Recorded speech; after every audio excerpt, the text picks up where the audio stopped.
And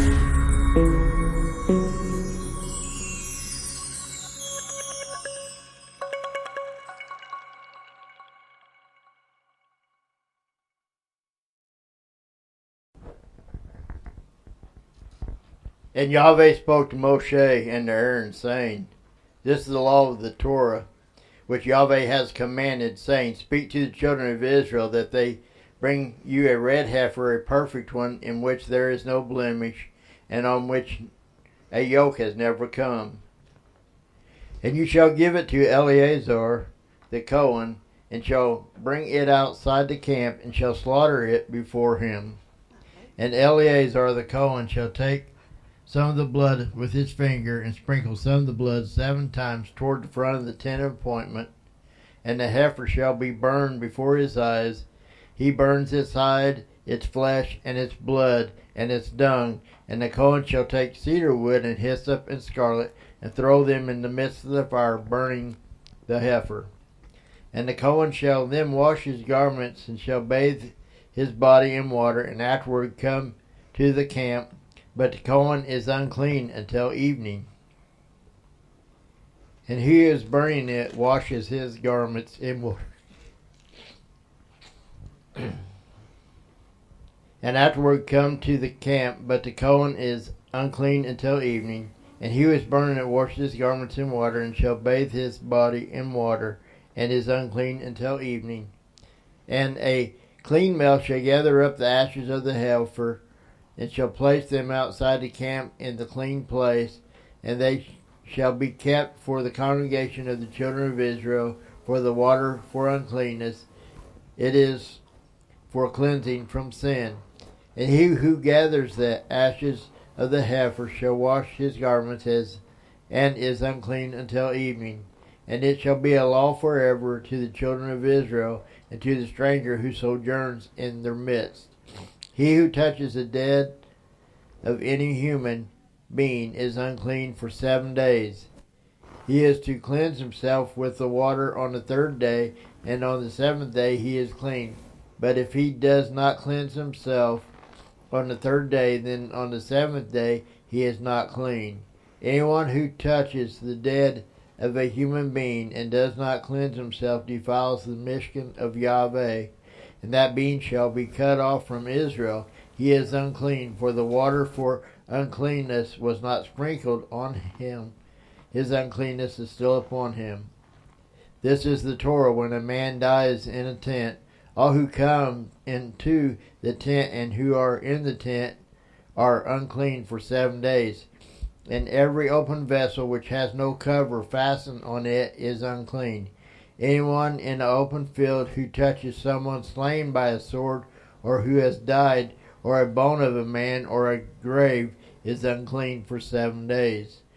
And for the unclean being, they shall take some of the ashes of the heifer burnt for cleansing from sin, and running water shall be put on them in a vessel. And a clean man shall take hyssop and dip it into the water, and shall sprinkle it on the tent and on all the vessels, and on the beings who were there, and on the one who touched a bone, or a slain, or the dead, or a grave. And the clean one shall sprinkle the unclean on the 3rd day, and on the 7th day. Then on the 7th day he shall cleanse himself, and shall wash his garments, and bathe in water, and shall be clean in the evening. But the man who is unclean and does not cleanse himself, that being shall be cut off from among the assembly, because he defiled the Mikdash of Yahweh. Water for uncleanness has not been sprinkled on him. He is unclean. And it shall be a law for them forever. And the one who sprinkles the water for uncleanness washes his garments, and the one who touches the water for uncleanness is unclean until evening. And whatever the unclean being touches is unclean, and the being who touches it is unclean until evening. Anybody?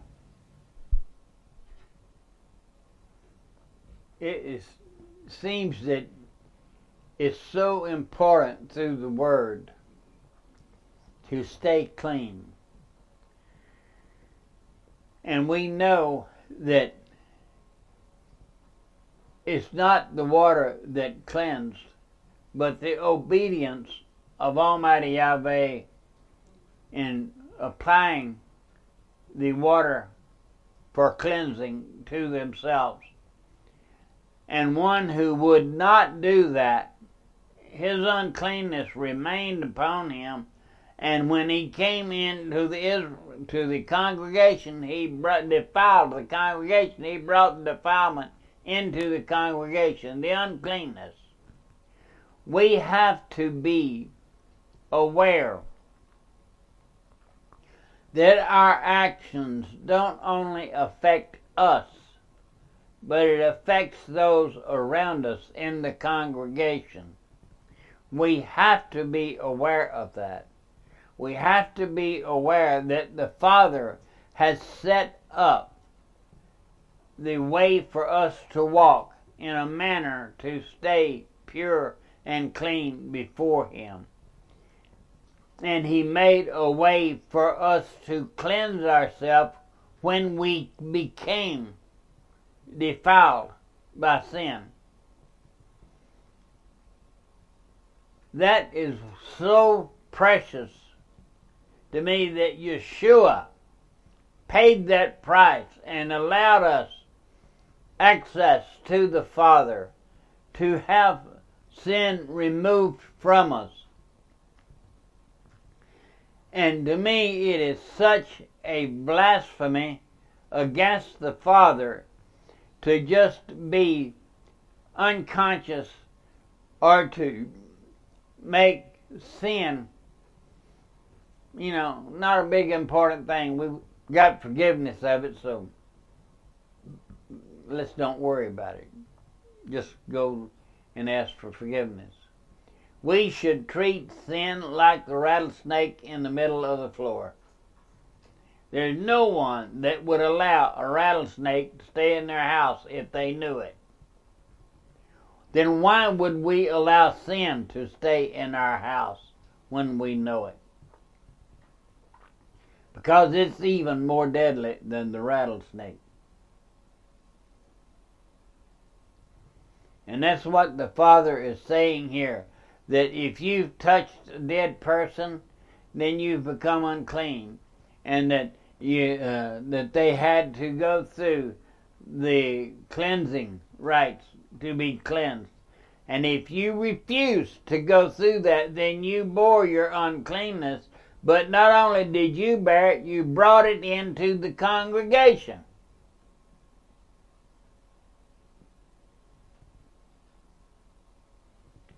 Why is it not before our face today that our actions can actually affect the congregation? There's nobody that's insignificant. Every one of us are significant. Every one of us are important. And every one of us have the opportunity to bring a blessing or a curse. The choice is ours. Anybody?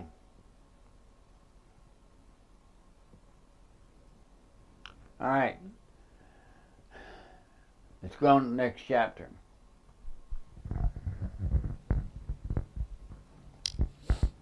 And the children of Israel, all the congregation, came to the wilderness of Zin in the first month, and the people stayed in Kadesh, and Miriam died there and was buried there. Now there was no water for the congregation, and they assembled against Moshe and against Aaron. And the people contended with Moshe and spoke, saying, If only we had died when our brothers died before Yahweh. Why have you brought up the assembly of Yahweh into the wilderness, that we and our livestock should die here? And why have you brought us up out of Mizraim to bring us into this evil place, not a place of grain or figs or vines or pomegranates, and there is no water to drink? Then Moshe and Aaron went from the presence of the assembly to the door of the tent of appointment, and they fell on their faces, and the esteem of Yahweh appeared to them. And Yahweh spoke to Moshe, saying, Take the rod and assemble the congregation, you and your brother Aaron, and you shall speak to the rock before their eyes, and it shall give its water, and you shall bring water for them out of the rock to give drink to the congregation and their livestock. And Moshe took the rod from before Yahweh as he commanded them, and Moshe and Aaron assembled the assembly before the rock, and he said to them, Hear now, you rebels, shall we bring water for you out of this rock? Then Moshe lifted up his hand and struck the rock twice with his rod, and much water came out, and the congregation and their livestock drank. But Yahweh spoke to Moshe and to Aaron, Because you did not believe me, to kodesh me in the eyes of the children of Israel, therefore you do not bring this assembly into the land which I have given them. These were the waters of Meribah, because the children of Israel contended with Yahweh, and he was kadosh among them. And Moshe sent messengers from Kadesh to the sovereign of Edom. This is what your brother Israel said. You know all the hardship that has befallen us, and our fathers went down to Mizraim, and we dwelt in Mizraim a long time, and the Mizraites did evil to us and our fathers. And we cried out to Yahweh, and heard his voice, and sent the messenger, and brought us up out of Mizraim. And see, we are in Kadesh now, a city on the edge of your border. Please let us pass over through your land. We shall not pass over through fields or vineyards, nor drink water from wells. We shall go along the sovereign's highway. We shall not turn aside right or left until we have passed over your borders. But Edom said to him, You do not pass over through me, lest I come out against you with the sword. And the children of Israel said to him, We shall go by the highway, and if I or my livestock drink any of your water, then I shall pay for it. Let me only pass over on foot without a word. But he said, You do not pass over. And Edom came out against them with mighty men, and with a strong hand. So when Edom refused to let Israel pass over through the border, Israel turned away from him. And the children of Israel, all the company, departed from Kadesh and came to Mount Hor. And Yahweh spoke to Moshe and to Aaron in Mount Hor, near the border of the land of Edom, saying, Aaron is to be gathered to his people, and he is not to enter the land which I have given to the children of Israel, because you rebelled against my mouth at the water of Meribah. Take Aaron and Eleazar his son, and bring them up to Mount Hor, and strip Aaron of his garments, and put them on Eleazar his son, for Aaron is to be gathered to his people, and die there. And Moshe did as Yahweh commanded, and they went up to Mount Hor before the eyes of all the congregation. And Moshe stripped Aaron of his garments and put them on Eleazar his son. And Aaron died there on top of the mountain. And Moshe and Eleazar came down from the mountain. When all the congregation saw that Aaron was dead, all the house of Israel wept for Aaron 30 days. Anybody? Go ahead. I like it here when they're talking about all the troubles that they went through. You know, our fathers was in Mizraim, they was treated evil and everything. But they never did mention the stuff that they brought up on themselves. That's right. You know. Yeah. They much like us today, huh? That's right. That's right. We want to put the blame on everybody else, but we don't want to take none of the blame on our own self. Right. If this generation would come to understand that the things that come upon us are mostly caused because of our actions and our behavior. We are in a perverse generation, a perverse culture. I mean, you look all around the world, and even in the United States,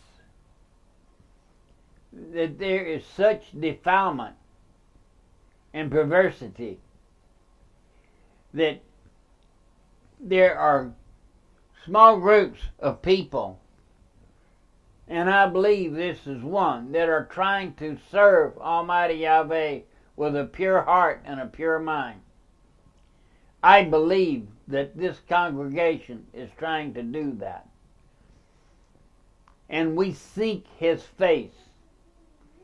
But people, we cannot ever get lax and let down our guard, because we have to walk in the only protection we have from a perverse and defiled generation, the Word of Almighty Yahweh, His Ruach HaKodesh, and His precious Son, Yeshua HaMashiach, that gave us access to the throne room of the mighty sovereign that controls everything.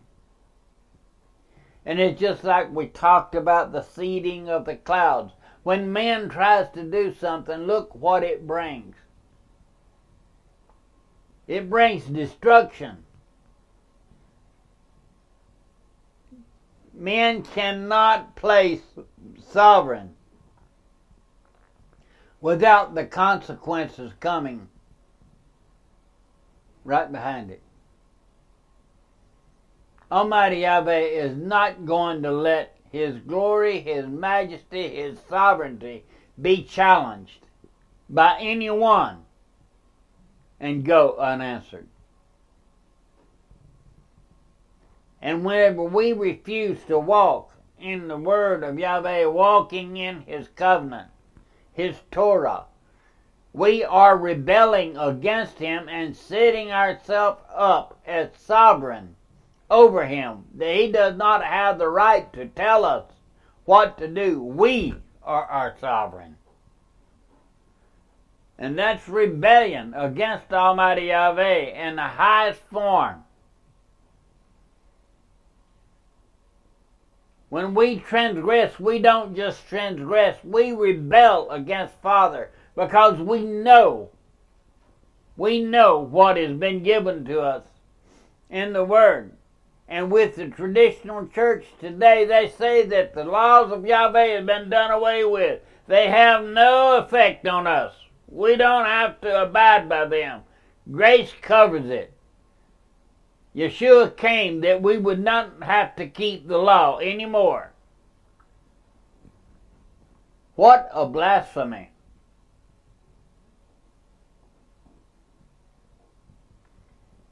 We're sitting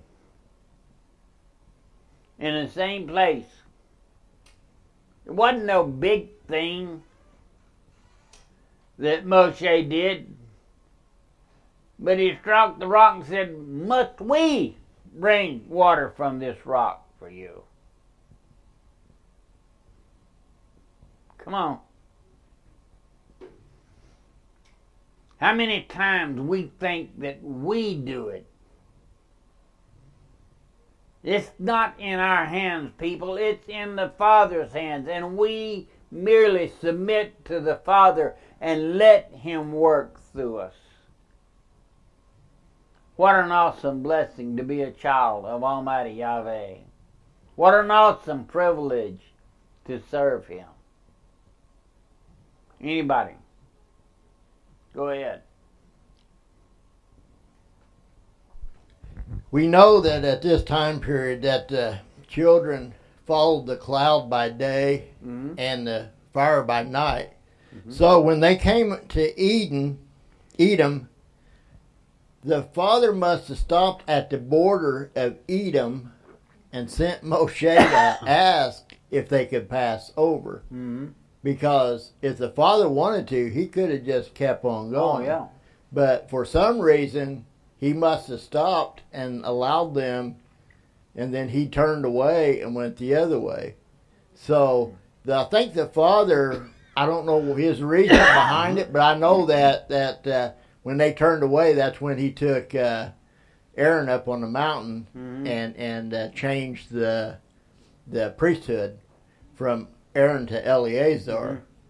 And I don't know why. I don't know why this, if that's significant or not. But for some reason, the father did not cross that border, but he sent word to ask if they could go through. Yes.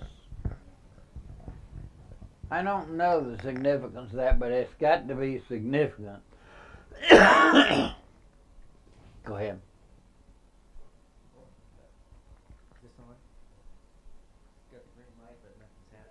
There's a green light, but nothing is happening. Yeah. It's that woman you gave us.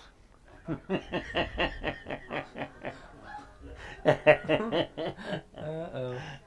All right, there, now it's happening. Thanks.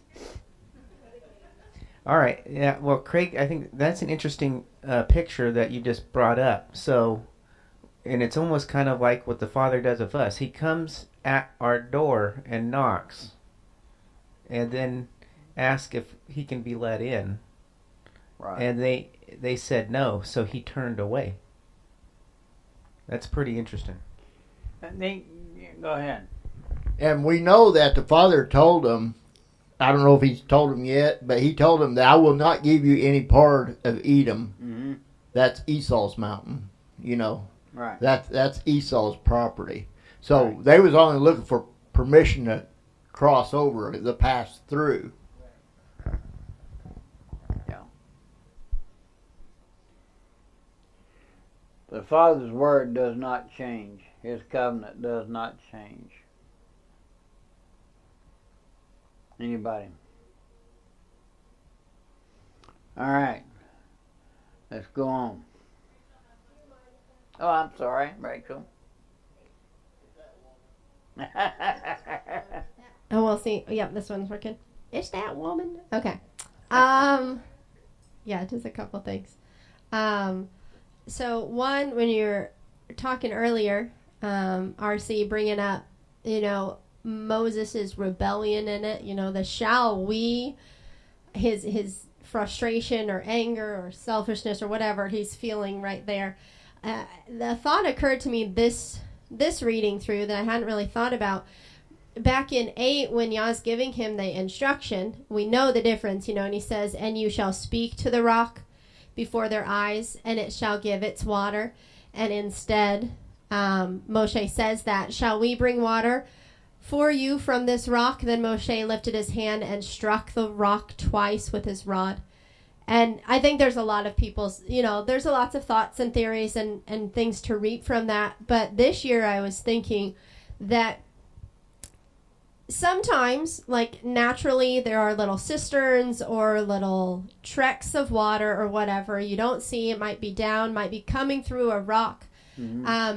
And with Moshe's actions here, he left the spiritual and started walking in the physical instead. Right. In this perspective, from what I was seeing, is that at any time you could break a rock and that creek might come through, like whatever. There could have been a physical reason why they didn't see water, and why after a rock was whacked, maybe broken, maybe put a hole, I don't know the whole situation, but that then physically that could have brought forth the water just naturally. But had Moshe listened and only spoken to it, Yah would have brought forth the water supernaturally, and it would have only been by his hand. Because, again, there's no way man can speak to something and just have it do it supernaturally like that. Right. Where I'm thinking if Moshe whacked it, he could have naturally done something physically naturally to make the water come through. And so instead of this being an opportunity for the glory of Yah in a supernatural, just like he did again and again, the manna, the quail, like all these supernatural provisions. Right. Moshe walked out of that and by his physical reaction voided the opportunity for Yah to show his at least just one other supernatural thing there. And I also was thinking, so this we seem to fast forward a lot between verses 19 and 20. Supposing that the red heifer instructions were given really early, of the tabernacle and the offerings and the red heifer. And then in verse 20, we're reading already of Aaron dying, which we know from Numbers 33 is like right before they cross the Jordan. So for whatever reason it was written this way, I had to remind myself this is not going in chronological order right here. I don't recall, and we'll kind of find out, I guess, going forward a little bit today, if it jumps back, like if just chapter 20 is out of order, or if more is out of order, and if it jumps back to our time period, or if we really find that out. But just for my my perspective in reading it, just having to think that it jumps ahead really far, at least in verse 20 and 21 probably at least. So and then we talked about it, I think it was several weeks ago, and I was trying to find my note when we were talking about I don't know if it was no, it was with the two birds. That's what we were talking about, the hyssop and the scarlet that happens there.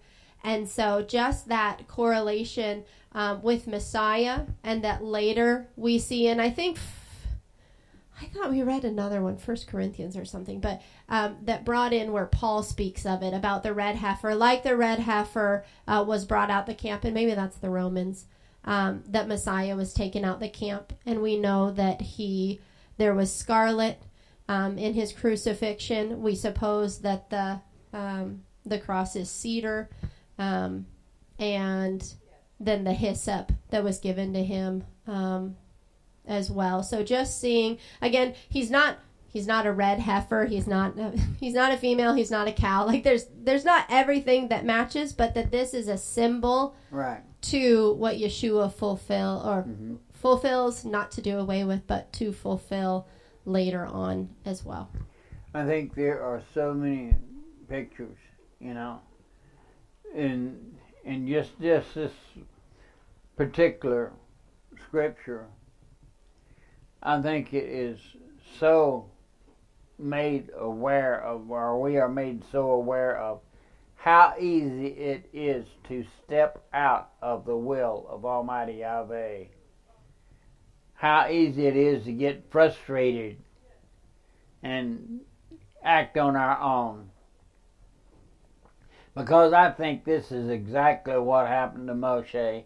I think he was frustrated. He was burned out with the grumbling and the complaining of the children of Israel. And he acted out. And how easy it is for us to step out. I think we forget that sometimes. That we forget the consequences of stepping out. I'm quite sure Moshe, when he struck that rock and said, "Must we bring water out of this rock for you?" I'm quite sure he did not realize the consequences of his actions.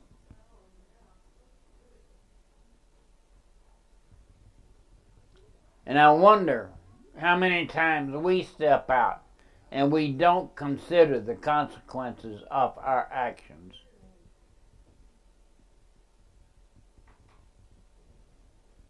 We're given this word for a reason. We're given this word to walk in, not just to read and study and know about, but we're given this word to walk in. It is a path of life for us. Anybody? Go ahead. I'd just like to point out on that, we also got to realize that even though Moshe didn't do it right, he was still operating under Yah's authority and with Yah's authority. So he still did bring forth the water. Yeah, he was still Yah's anointed one. And that's one of those things. We have that authority ourselves. And so we got to be careful how we use it. Yes, yes, definitely.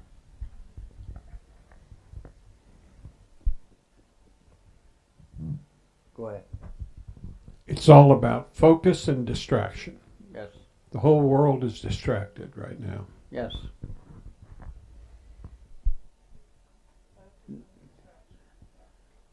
That's the devil's tool.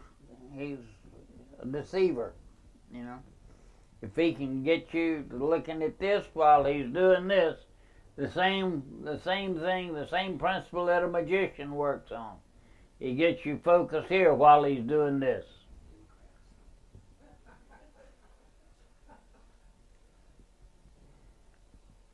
Anybody? All right. Let's go on to the next chapter.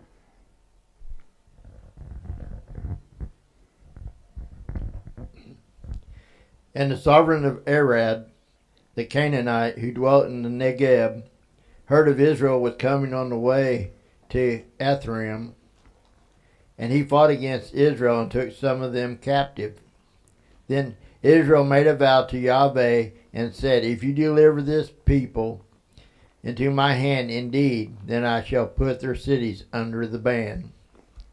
And Yahweh listened to the voice of the Israel and gave up the Canaanites, and they put them and their cities under the ban, so that the name of the place was called Hormah.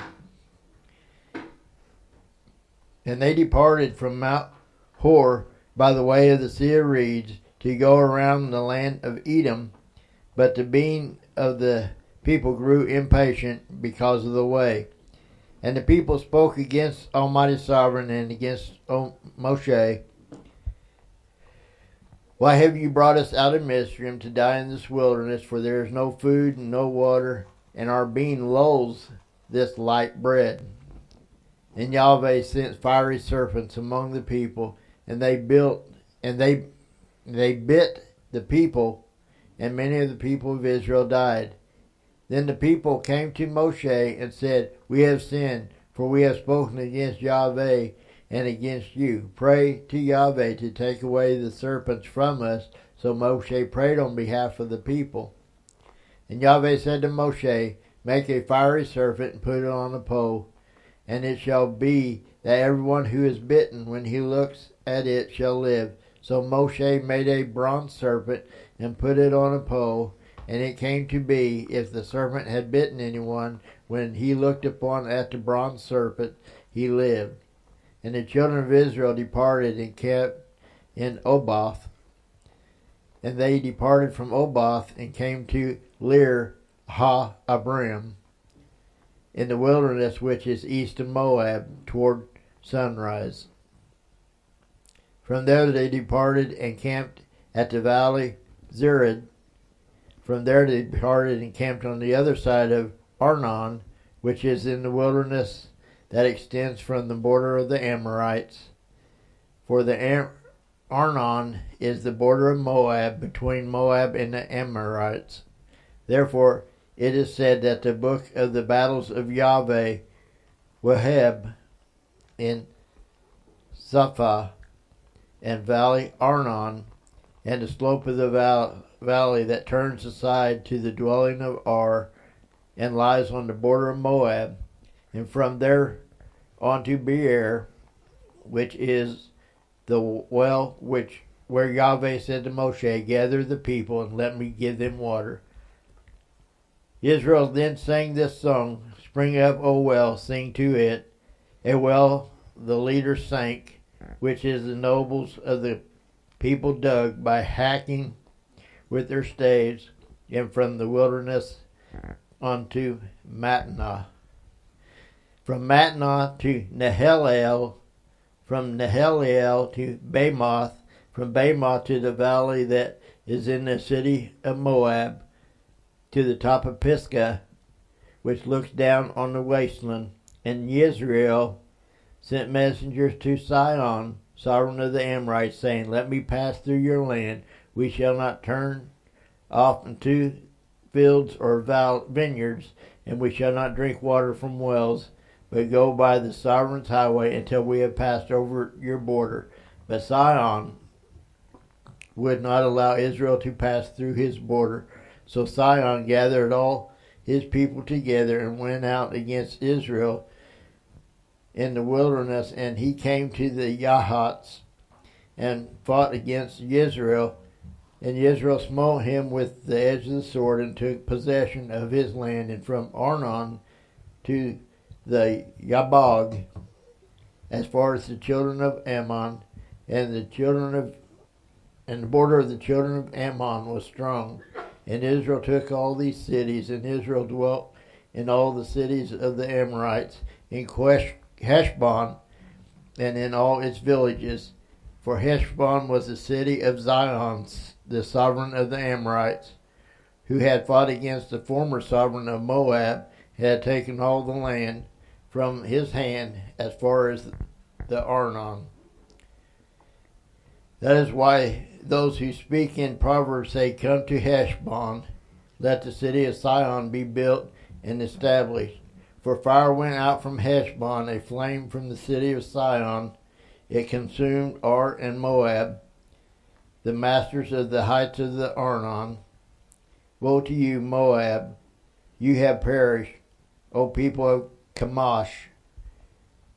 He has given his sons to us, sons as fugitives, and his daughters into captivity to Sihon, the sovereign of the Amorites. Then we shot them. Heshbon has perished as far as Dibon, and we laid waste as far as Nephah, which reaches to Medeba. So Israel dwelt in the land of the Amorites, and Moshe sent a spy out to Yazar, and they took its villages and drove out the Amorites who were there, and turned and went up by the way of Bashan. And Og, sovereign of Bashan, went out against them, he and all his people, to battle at Edrei. And Yahweh said to Moshe, Do not fear him, for I have given him into your hand with all his people and his land, and you shall do to him as you did to Sihon, sovereign of the Amorites, who dwell at Heshbon. And they smote him and his sons and all the people until the remnant was left to him, but they took possessions of his land.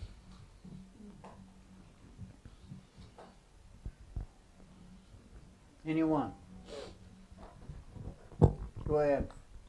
In verse 34 it says, And Yahweh said to Moshe, Do not fear him, I have given him into your hand.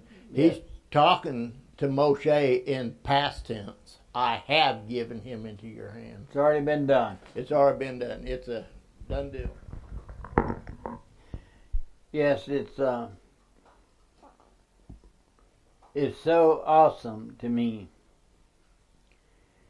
how that the Father went with these people, his Israel, and he smote down the people in front of him. But there was those he said, You don't go into. I won't give you 1 inch of their land. We have to understand that it is so imperative that we stay clean and pure before the Father, that we can hear his word, that he will communicate with us, that we can come into his presence. It is so important that we hear his instruction. He can stop us from stepping off into something that's going to be very harmful. Or he can lead us into something that's going to be victorious and prosperous for us.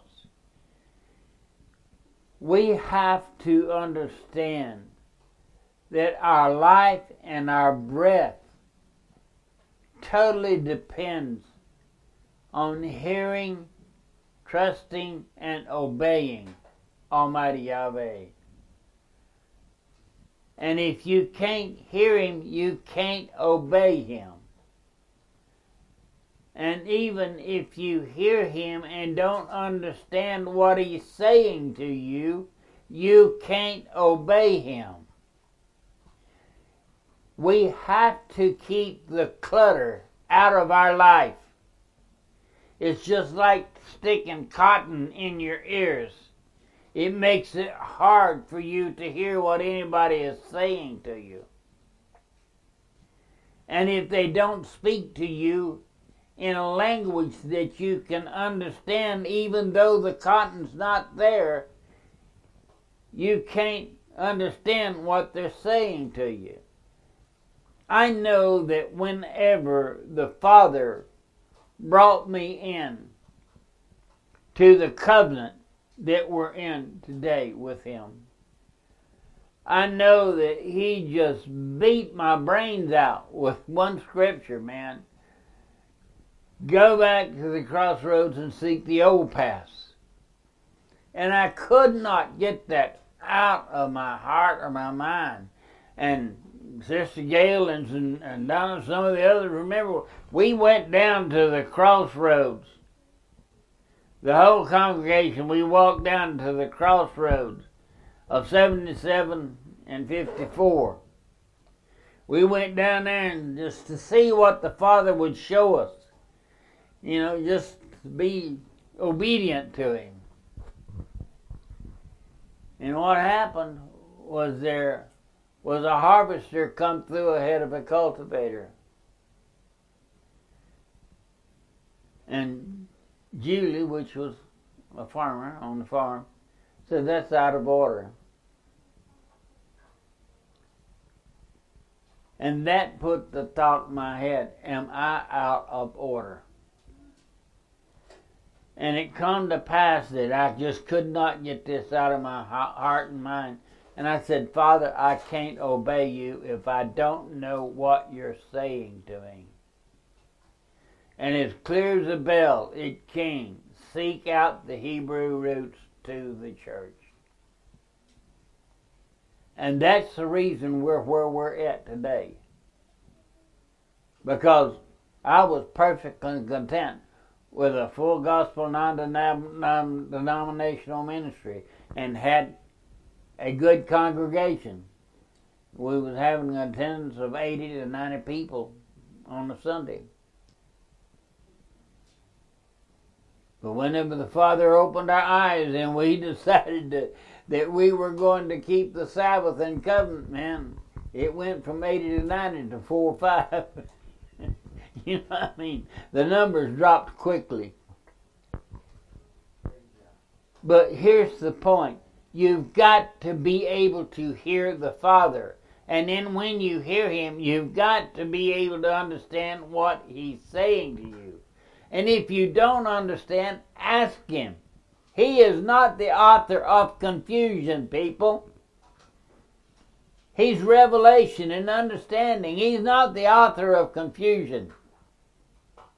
Our enemy is the author of confusion.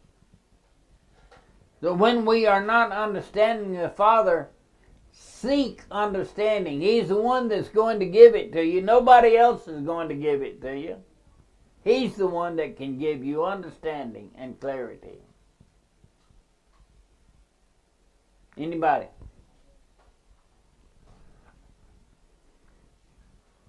Go ahead. There's a real significant message in what we just discussed here from Yahweh about that serpent on the pole. Mm-hmm. And to me it's so obvious, and I hope everybody else can see it. And that is what happened to that serpent on the pole. Mm-hmm. Moses destroyed it. Mm-hmm. The serpent on the pole is emblematic of the medical profession of today. Mm-hmm. He destroyed it because people back then were worshiping it. Mm-hmm. That isn't an out and out message for us today. There isn't one. That is so obvious. And so much of the world is deceived into relying on, worshiping things other than what Yahweh has here for us, making literally gods out of these people that are involved in this. That's a fact. Go ahead. Paul, Moses didn't destroy it. Hezekiah did.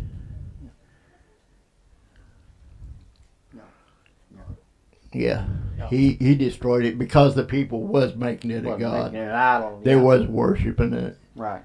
But it was Hezekiah that destroyed it. I remember now that you mentioned it. Sorry. Go ahead. Well, and the people did worship it at one point, but they perverted what the purpose was. Because it's interesting, it's saraf, right? But really, was it a serpent on the pole? Because, let's just think about what is the most important thing about a snake? When you see a snake on the ground, what is the one thing that you keep in mind? No, bite.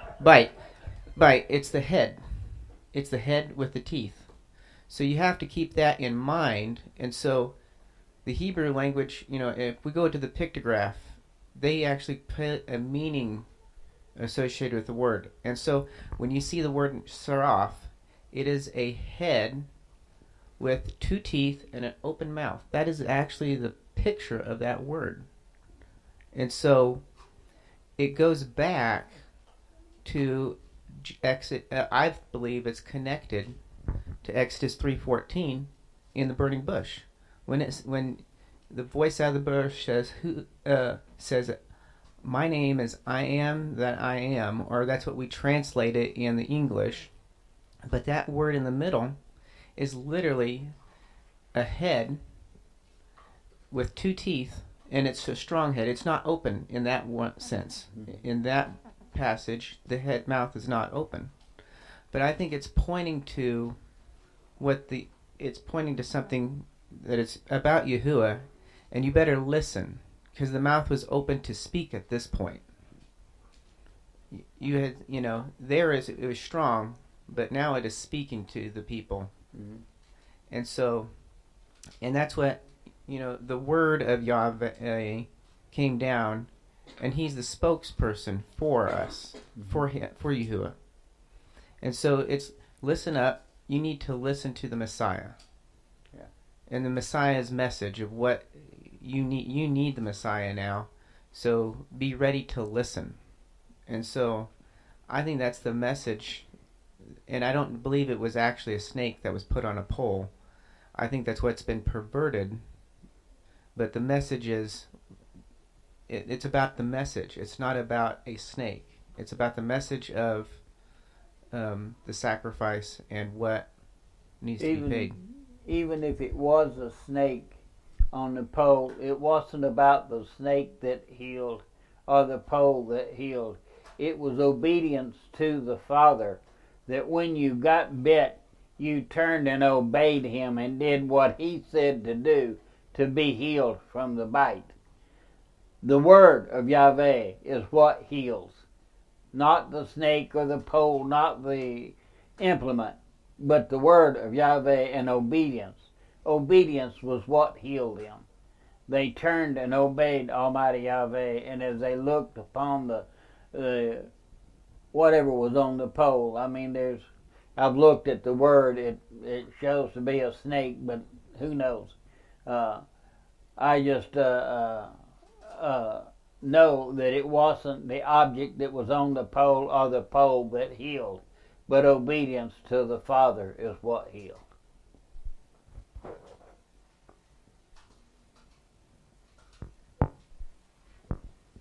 So yeah, on that, what's fiery serpent is saraf, like seraphim.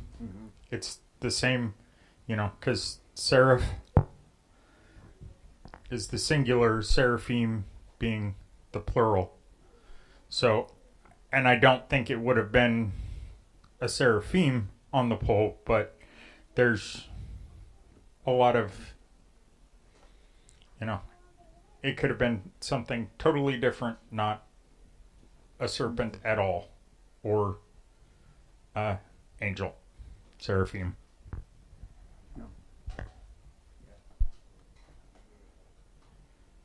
But irregardless what it was, we're aware that it was the obedience that healed, not the object on the pole. Anybody?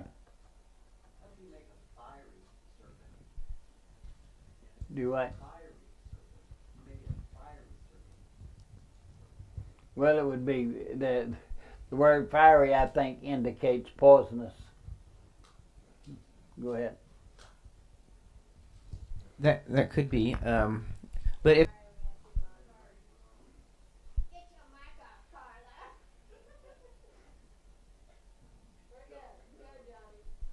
yeah, so if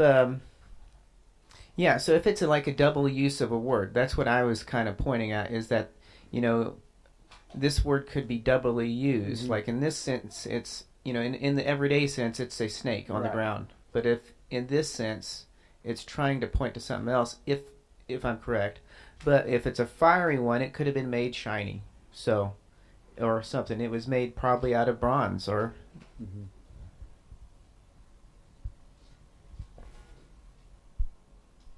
Yeah. I did see this week. It was kind of interesting about we're talking about the serpents biting. In Jeremiah 8:17, it kind of said, I'm going to read that one. It says, "For look, I am sending among you serpents, adders, which have no enchanter, and they shall bite you, declares Yahweh." I just thought it was interesting how he declares that he tells them to bite you. It's a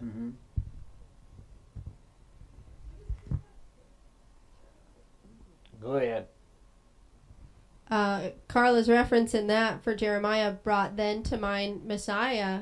How many times he calls the Pharisees brood of adders, brood of vipers. So what are they teaching? Right. Just like he says, beware the leaven of the Pharisees. Right. So I think that is a whole bunch tied together. Of that it is, whether it was or not, but it is deeper than that. Again, what were they? They ended up worshiping it, whether it was a snake on there. I think that if you look down a little bit further, in verse 9, it does reference Nachash, the serpent, more. But they got to the point, again, and initially it was Yah. He just gave this instruction, just like it was the instruction for the bitter waters. It wasn't the bitter water that actually made the woman sick, it was him doing it. So through the serpent also, it's not this mystical symbol that's healing people, which a lot of religions have, and Catholicism in the Christian realm especially has. Again, rub your rosary beads, have your saint necklace, pray to that saint, pray to the statues of Mary, pray to the statues of Jesus on the cross. They put the power in those things and honor those things. And so how much, again, just Yeshua tying the Pharisees and the teaching of the Pharisees and what they, like their position, to vipers, just like these. So I liked your reference in Jeremiah. It connected that a little bit more for me. And then I was looking at verse 5, and I think I bring this up almost every year. But these people, we are these people. Sometimes we just want to shake our heads at the Israelites and be like, how can you even say this? You had the cloud, you had the pillar. How could you even do this or say this? Right. And verse 5 is one of those. But then we just have to remember, we are those people. But verse 5, so they are likely, at the end of 20, they're 30 days mourning Aaron. They're likely 30 days from the death of Aaron. Earlier in 20 is probably not that much time period earlier. when Moses is bringing, or that they're getting water from a rock, enough that much water came out, and the congregation and their livestock drank. Then 21 verse 5, for there is no food and no water, and are being loathed this light bread. And that's what gets me, the light bread, how the scriptures references it. I really like how they do it, because it means worthless.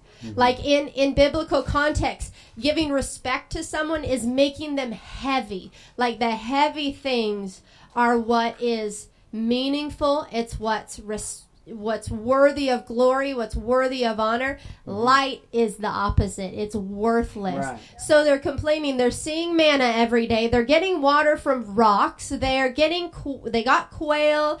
They had the waters of Meribah where they're bitter, and they throw trees in and it becomes sweet, and they're still saying there's no food and no water. So again, we're like 40 years. They're getting fed all of this for 40 years. And there's no food and no water, and we loathe this light bread.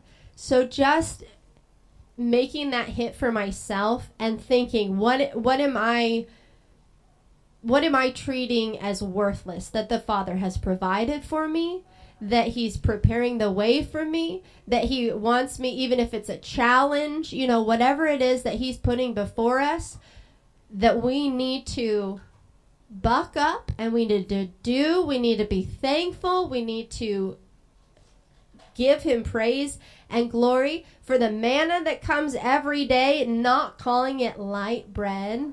And so it's just a reminder. I have to remind myself, because we can be the Israelites, complaining and not remembering. He just did this for us. He just did that for us. He does this every single day. He gives us breath every single day. And loving in Revelation when it says that those who overcome will do so by the blood of the Lamb and the word of their testimony. That the testimony is so strong for us to remember, because we can emotionally get so stuck. We can look at the waves. We can look at the circumstances.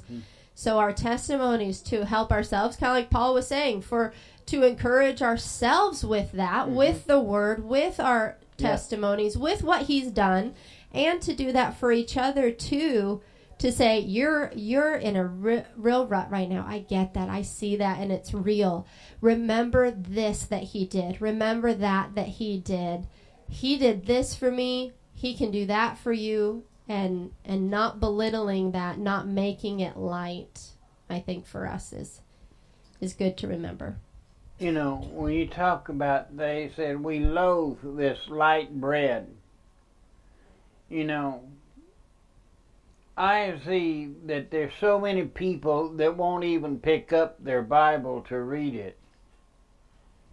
The bread of life. They loathe this bread that the Father has given us. And this is the bread of life. If you won't get into the Word of Yahweh, you're saying, hey, I'm not going to eat this stuff. We are to digest, to take in the Word of Yahweh, and it has become a part of us. And when we ignore or refuse to read the Word, we're doing exactly what the children of Israel did. We hate this light bread because it is the bread of life. Anybody? We're back to focus and distraction again. Yeah. Again. All right. Let's go on to 22.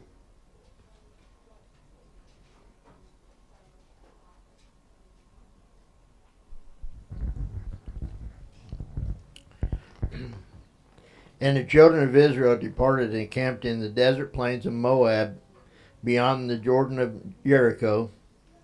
And Balak, son of Zippor, saw all that Israel had done to the Amorites, And Moab was exceedingly afraid of the people because they were many. And Moab was in dread because of the children of Israel. And Moab said to the elders of Midian, how this company has licked up all this that is around us, as it licks up the grass of the field, like Balak, son of Zippor, was sovereign of the Moabites at that time.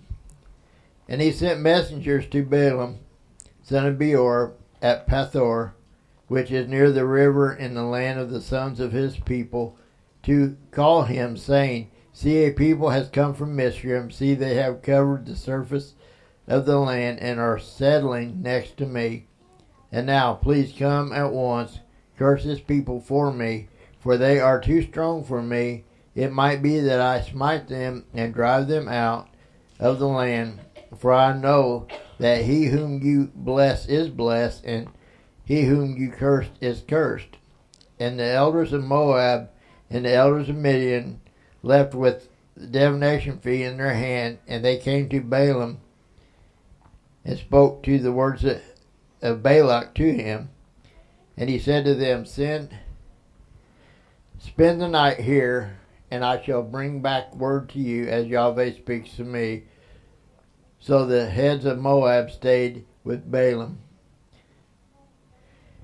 And Almighty Sovereign came to Balaam and said, who are these men with you? And Balaam said to Almighty Sovereign, Balak, son of Zippor, sovereign of Moab, has sent to me, saying, see, a people has come out of the Mizraim to cover the surface of the land.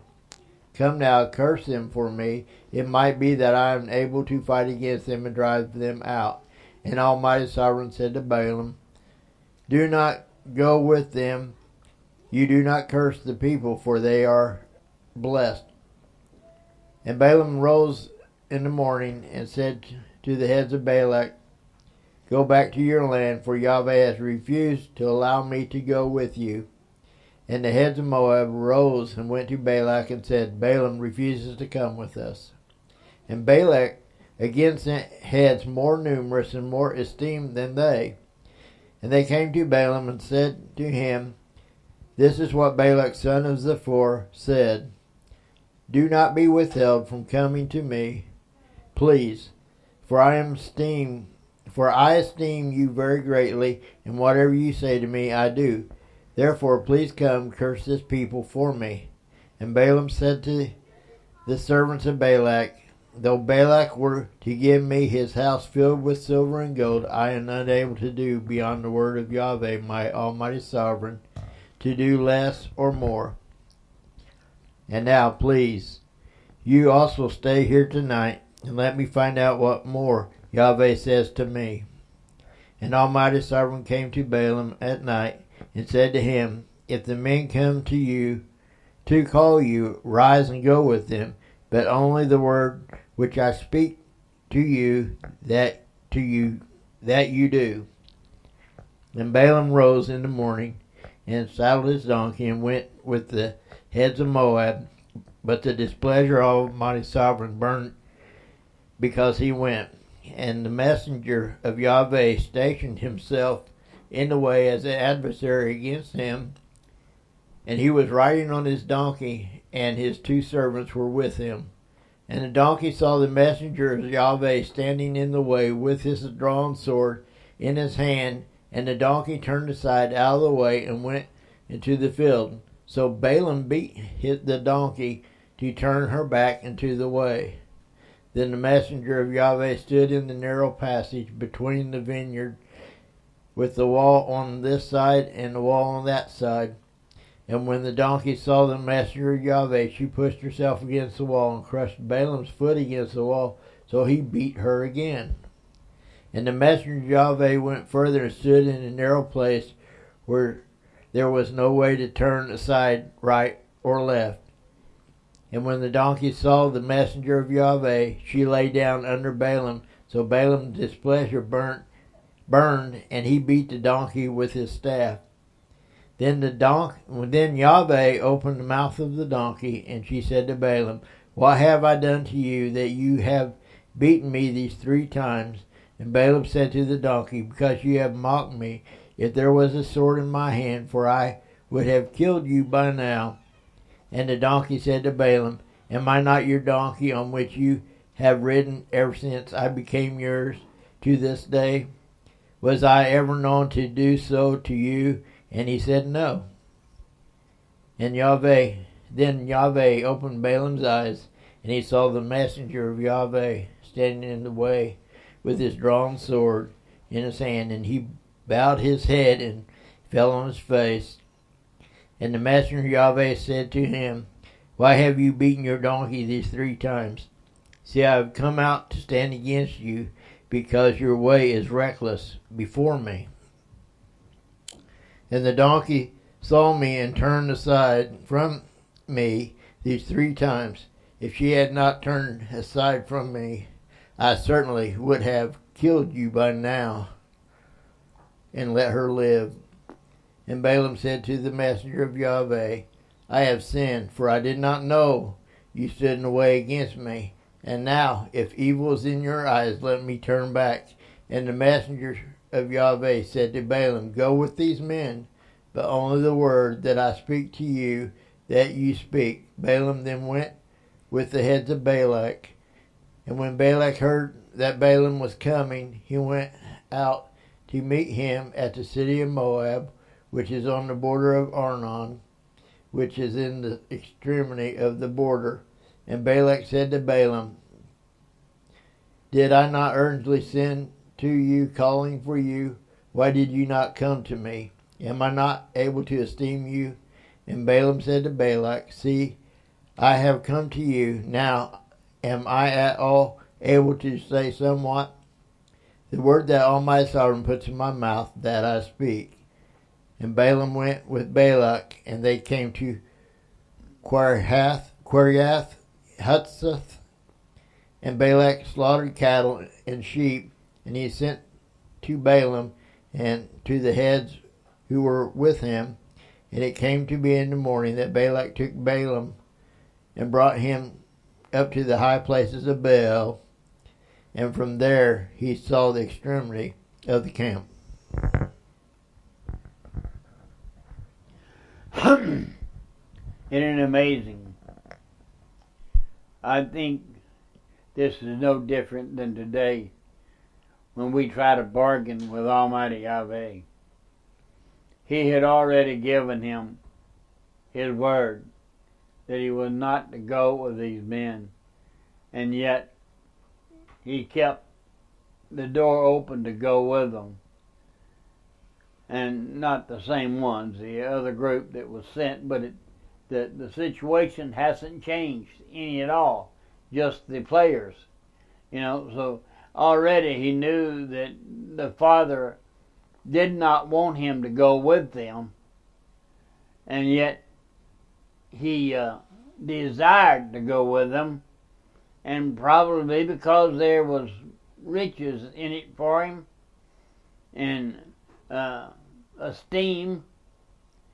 And I think all these things appeal to us today and come into play whenever we read the Word and have thoughts of our own how we are to do things rather than following the Word. I think it's so important that we understand this man thought nothing of talking to a donkey. Now he's sitting there carrying on a conversation with a donkey. Don't you think that there something would click in him? This ain't right. There's something more here than what I'm seeing.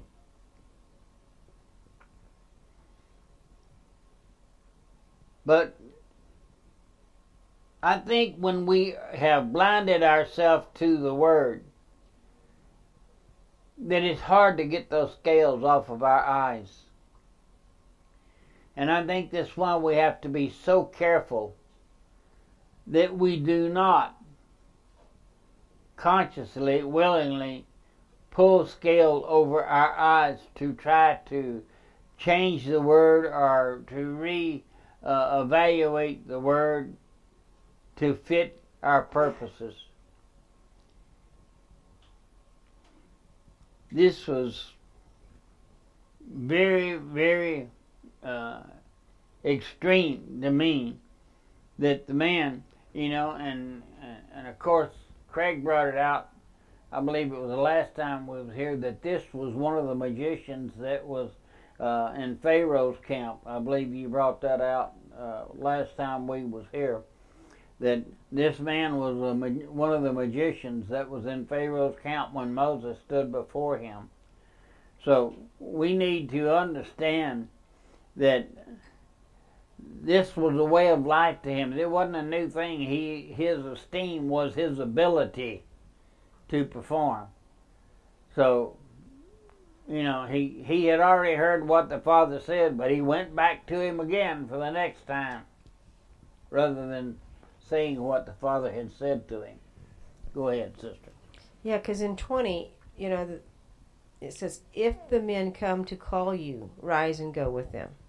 But in 21, Balaam didn't wait. He just rose up in the morning and saddled his donkey. So that's where he was reckless.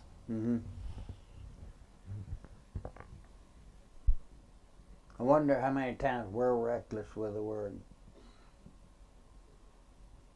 Need to be cautious, don't we? Anybody? All right, 1-3.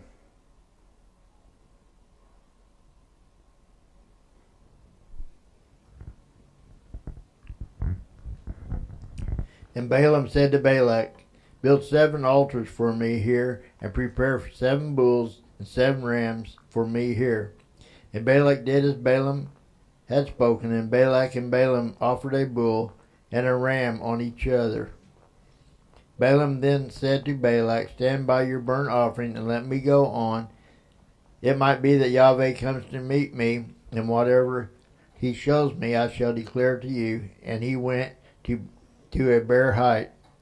And Almighty Sovereign came to Balaam and said to him, I have prepared the 7 altars, and I have offered on each altar a bull and a ram.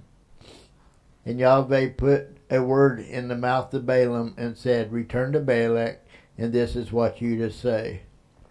And he returned to him and saw him standing by his burnt offering, he and all the heads of Moab.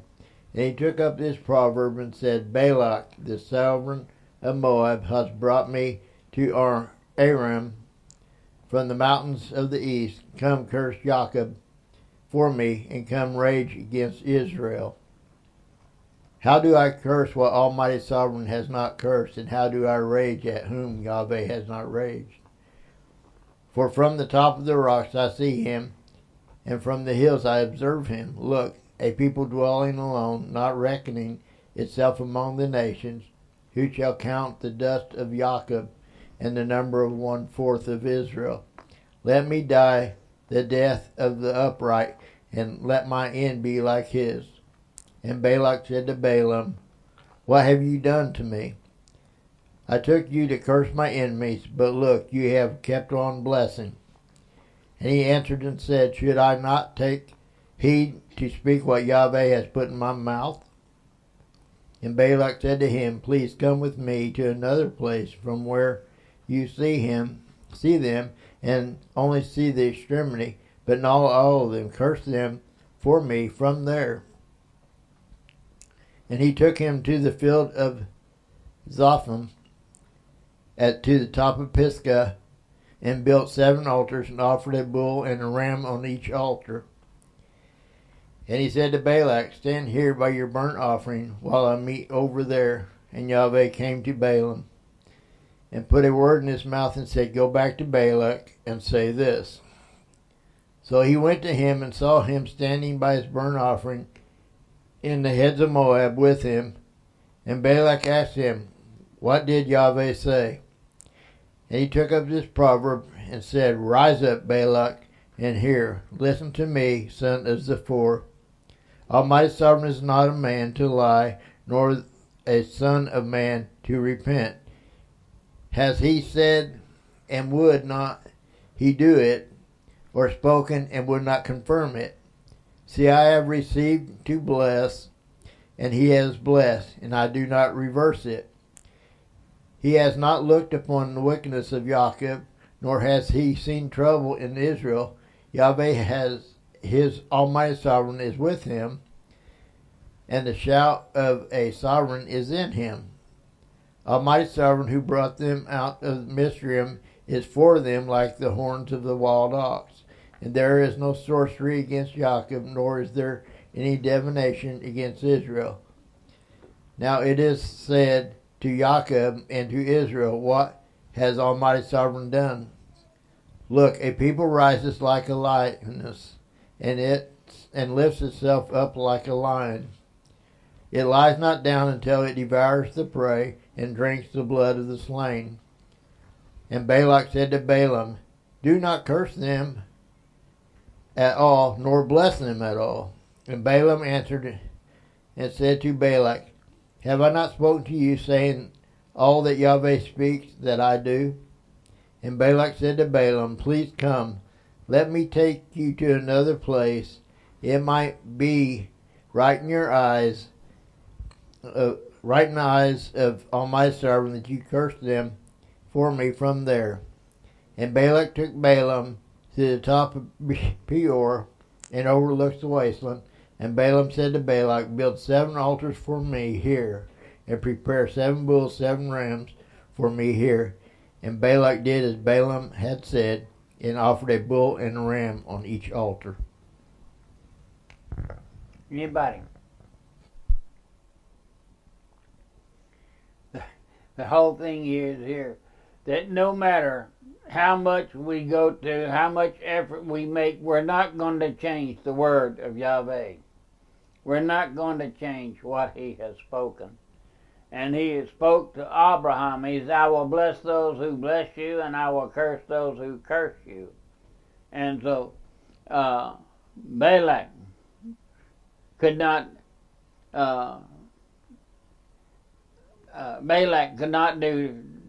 Balaam could not do different than what the Father had already laid down. He could not change the Father's word.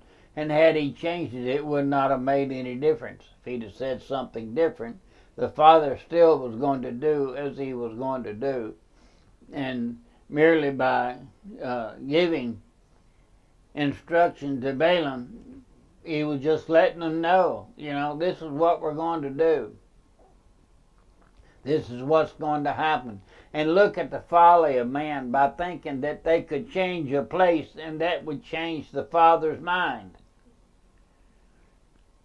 Let's go to this place and you curse them from, maybe you can curse them from there. Like the Father's word was changeable, or the Father was changeable. He could change his mind because of the place you were there. Total lack of understanding the sovereignty and the majesty of Almighty Yahweh. And I wonder how many times that happens today. Maybe not in such an obvious way, but in ways of our life that are more subtle, that we ignore the word of Yahweh or think it's going to change as the situations change. The word's the word. It's anchored. Anybody? Go ahead. 19, it says, El is not a man to lie, nor a son of man to repent. Wasn't our Messiah called the Son of Man? Doesn't that separate Yahuwah from Yeshua in that one statement? The Son of Man means he does not act like man does. Man changes his mind. Man may say something or declare something today and change his mind. But Almighty Yahweh is not like the Son of Man. He don't change his mind. Once he speaks something, and he even declared it that, that every word that come out of his mouth, not one of them would return to him void and not accomplish what it was set forth to do. Every word that comes out of his mouth will accomplish what it's set forth to do. Not one word will return void. But how many times do we speak something that doesn't happen, or, we change our mind about something? He said, I'm not like man. I don't change my mind. I don't redo something or not do what I said. I'm not like the Son of Man. I am Almighty Yahweh. Correct?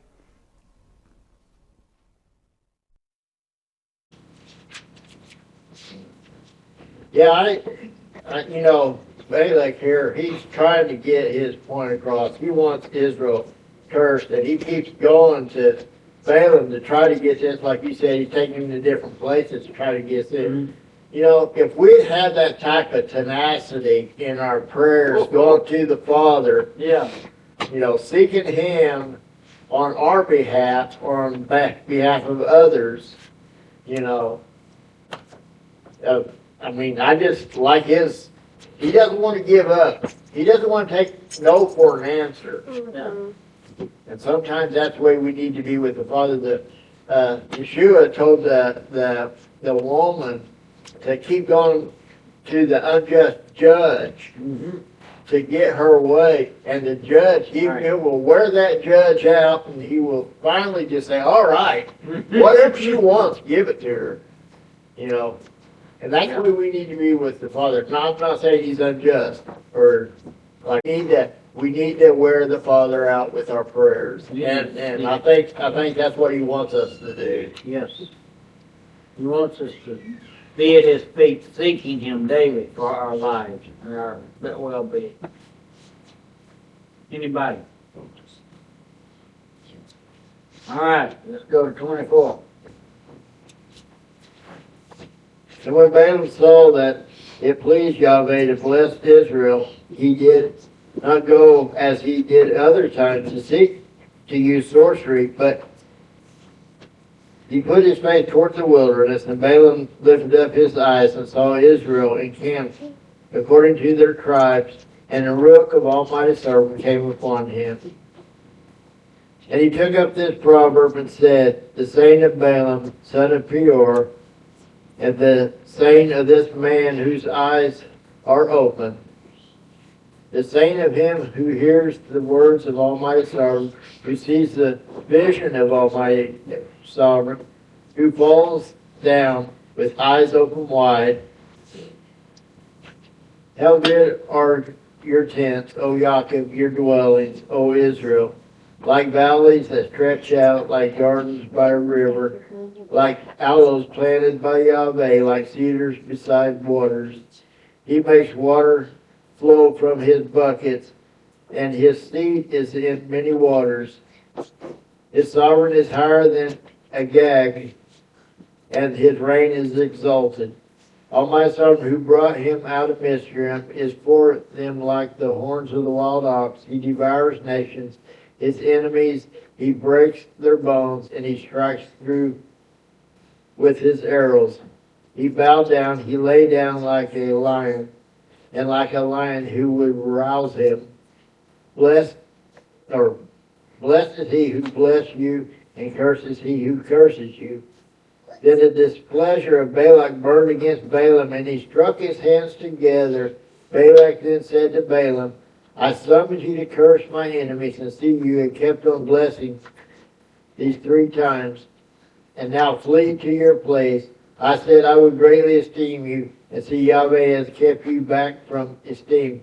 And Balaam said to Balak, did I not also speak to your messengers whom you sent to me, saying, if Balak would give me his house filled with silver and gold, I am unable to go beyond the word of Yahweh, to do good, either good or evil, of my own heart. What Yahweh speaks, that I speak. And now see, I am going to my people. Come, let me advise you what this people is going to do to your people in the latter days. And he took up this proverb and said, the saying of Balaam, son of Beor, and the saying of the man whose eyes are open, the saying of him who hears the words of Almighty Sovereign and knows the knowledge of the Most High, who sees the vision of Almighty Sovereign, who falls down with eyes open wide. I see him, but not now. I observe him, but not near. A star shall come out of Yaakov, with the scepter shall rise out of Israel, and shall smite the corners of Moab, and shall destroy all the sons of Sheth. And Edom shall be a possession, and Seir shall be a possession. Enemies, and Israel is doing mightily. And a ruler shall come from Jacob to destroy the remnant from Ar. He then looked at Amalek, and he took up this proverb and said, Amalek was first among the nations, but his latter end is to perish forever. And he looked at the Quainites, and he took up this proverb and said, firm is your dwelling place, and your nest is placed in the rock. But Quain is to be burned, till when does Asher keep you captive? And he took up this proverb and said, oh, who lives when Almighty Sovereign does this? And ships shall come from the coast of Kittim, and they shall afflict Asher and afflict Eber, and so shall Amalek, and he shall also perish. And Balaam arose and left, and returned to his place, and Balak also went his way. Go ahead and read that first verse on 25.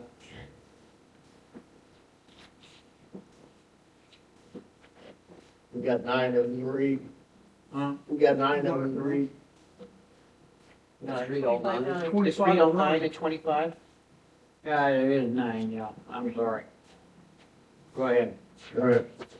And Israel dwelt in Shittim, and the people began to whore with the daughters of Moab, and they invited the people to the slaughters of the mighty ones, and the people ate and bowed down to the mighty ones. Thus Israel was joined to Baal Peor, and the displeasure of Yahweh burned against Israel. And Yahweh said to Moshe, take all the leaders of the people and hang them before Yahweh, before the sun, so that the burning displeasure of Yahweh turns away from Israel.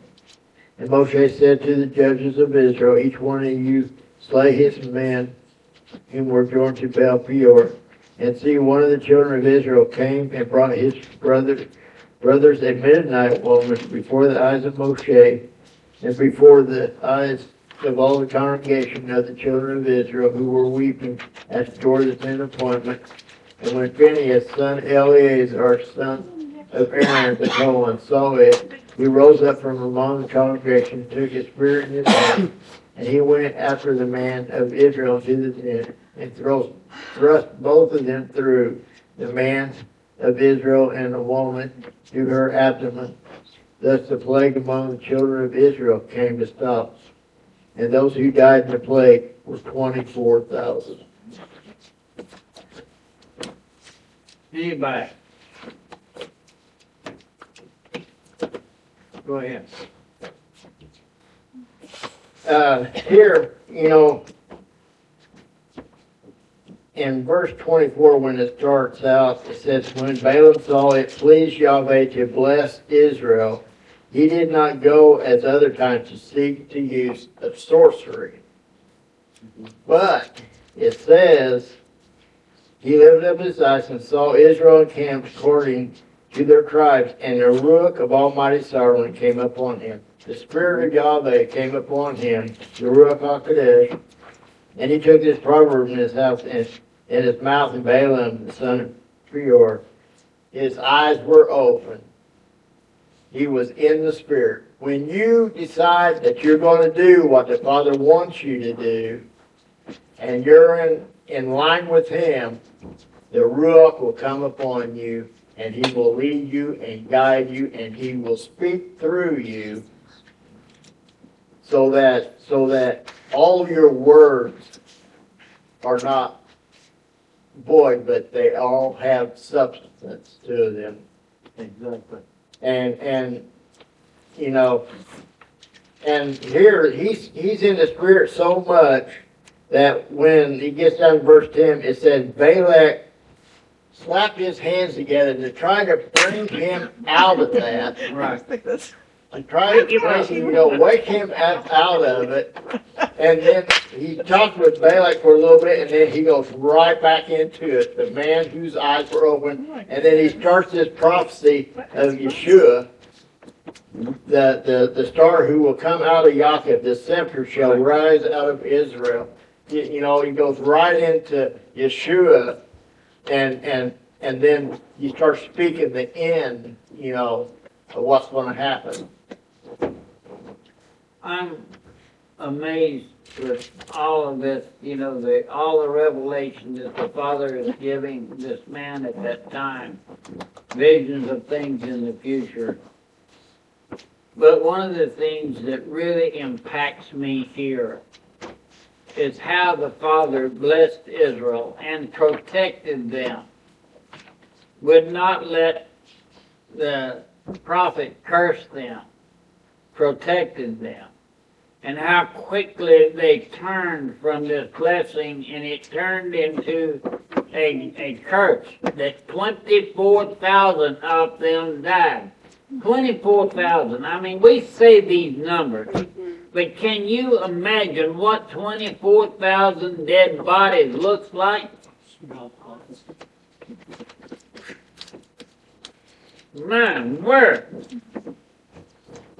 I just started thinking about, you think about that on D-Day, there were 6,000 died on the beach. We're talking about 4 times that. Wow.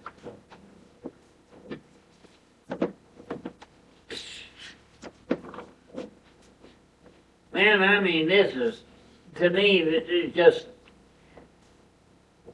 I can't imagine looking at 24,000 people dead and not being so impacted that it would forever hang in your head, in your mind. And these people continually turn around and transgress, go right back to the same thing. I'm amazed. I'm amazed at just the inability. The population of Augusta is what, 6,000-7,000? I don't know. Is that about right? I think it's maybe around 9. 9,000, all right? We're talking about over twice that of everybody in this town dropping dead. Wow. How would that not impact every person alive?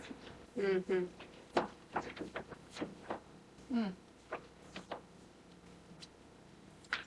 Man, it seems like there's no end to man's dullness. Just no end to it. And the only help we have is in Almighty Yahweh to open our eyes to see. We read this and we read these numbers and we just go through 24,000. Okay. Well, for most people, it's just black type on white paper.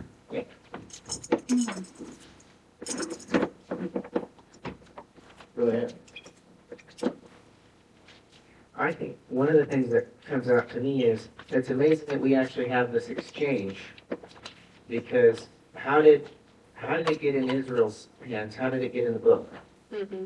Because this is an exchange on mountains talking between rulers, and they probably really don't want this word to get out. Mm-hmm. So it's pretty interesting. I think the Father, we don't see it yet, but I think, well, some of the other books tell us that, the Father dictated to Moses what was going on here.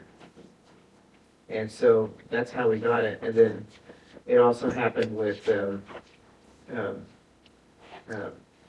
when coming back from, I can't remember the prophet, when Israel came back from Babylon and they rebuilt the wall.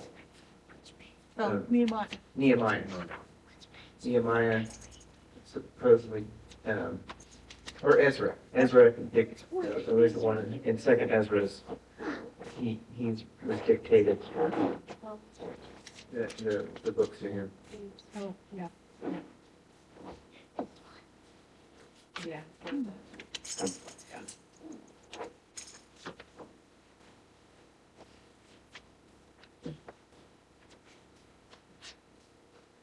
awesome. I mean, this whole reading today is just so awesome. Yes, it is. About mankind and his behavior It's strong. and how the Father relates to him. It's just so awesome. So much for us to gather from it. Anybody? All right. Let's go on to Judges 11:1.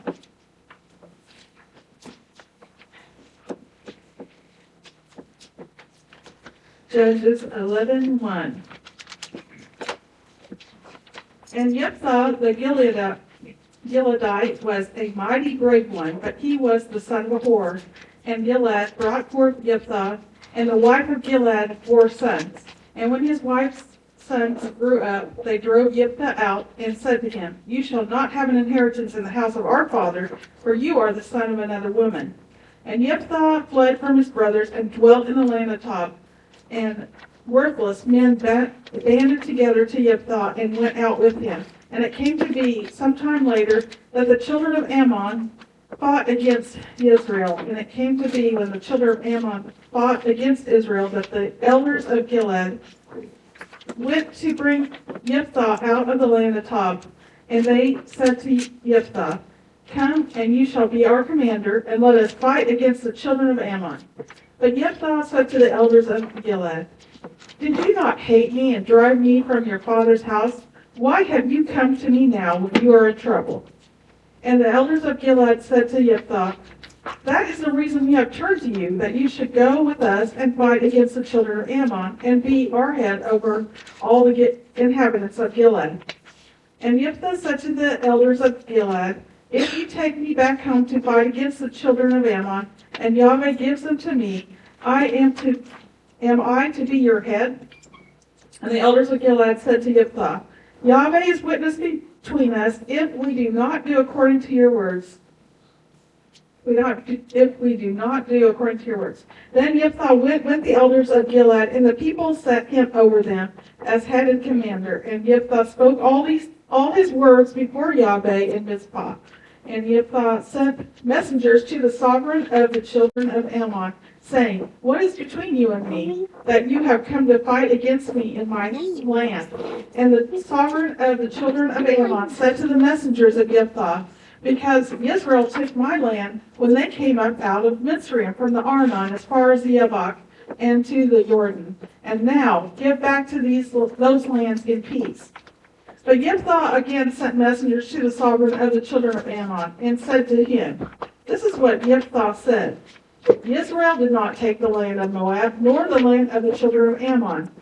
For when they came up from Mitzrayim, and Israel walked through the wilderness as far as the Sea of Reeds, and came to Kadesh, then Israel sent messengers to the sovereign of Edom, saying, 'Please let me pass over through your land.' But the sovereign of Edom would not listen. And they also sent to the sovereign of Moab, but he refused. So Israel stayed at Kadesh. Then they went through the wilderness and around the land of Edom and the land of Moab, and came to the east side of the land of Moab, and encamped beyond Arnon. But they did not enter the border of Moab, for Arnon was the border of Moab. And Israel sent messengers to Sihon, sovereign of the Amorites, sovereign of Heshbon, and Israel said to him, "Please let us pass over through your land into our place." But Sihon did not trust Israel to pass over through his border. And Sihon gathered all his people together, and they encamped at Yahaz and fought against Israel. And Yahweh, Almighty Sovereign of Israel, gave Sihon and all his people into the hand of Israel, and they struck them. So Israel took possession of all the land of the Amorites, the inhabitants of that land. Thus they took possession of all the border of the Amorites, from Arnon to Yabok, and from the wilderness to the Jordan. And now Yahweh, Almighty Sovereign of Israel, has driven out the Amorites from before his people Israel. Should you then possess it? Whatever Chemosh, your mighty one, gives you to possess, do you not possess it? and all that which Yahweh, our Almighty Sovereign, takes possession of before us, we possess. And now, are you any better than Balak, son of Zippor, sovereign of Moab? Did he ever strive against Israel? Did he ever fight against them? While Israel dwelt in Heshbon and its villages, and in Aroer and its villages, and all the cities along the banks of Arnon, for 300 years, why did you not recover them within that time? So I have not sinned against you, but you are doing me evil by fighting against me. Let Yahweh, the judge today between the children of Israel and the children of Ammon. But the sovereign of the children of Ammon did not listen to the words which Jephthah sent him.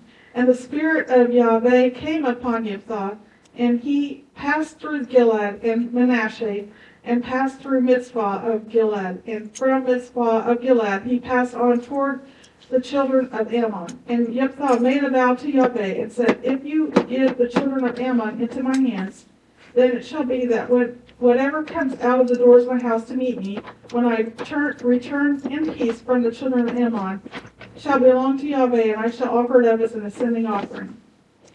Jephthah then passed on toward the children of Ammon to fight against them, and Yahweh gave them into his hands. And he struck them from Aroer as far as Minnith, 20 cities, and to Abel Keramim, with a great, very great slaughter. Thus the children of Ammon were humbled before the children of Israel. And Jephthah came to his house at Mizpah, and saw his daughter coming out to meet him with timbrels and dancing. Now except for her, he had neither son nor daughter. And it came to be, when he saw her, that he tore his garments and said, O my daughter, you have brought me very low, and you are among those who trouble me. And I have given my word to Yahweh, and I am unable to turn back. And she said to him, my father, if you had given your word to Yahweh, do to me according to what has gone out of your mouth, because Yahweh has taken vengeance for you upon your enemies, the children of Ammon. And she said to her father, let this be done for me. Let me alone for 2 new moons, and let me go and wander on the mountains and bewail my maidenhood, my friends and I. Then he said, go. And he sent her away for 2 new moons, and she went with her friends and bewailed her maidenhood on the mountains. And it came to be at the end of 2 new moons that she returned to her father, and he did to her as he had vowed, and she knew no man, and it became a statute in Israel that the daughters of Israel went every year for 4 days to lament the daughter of Jephthah the Gileadite. Anybody?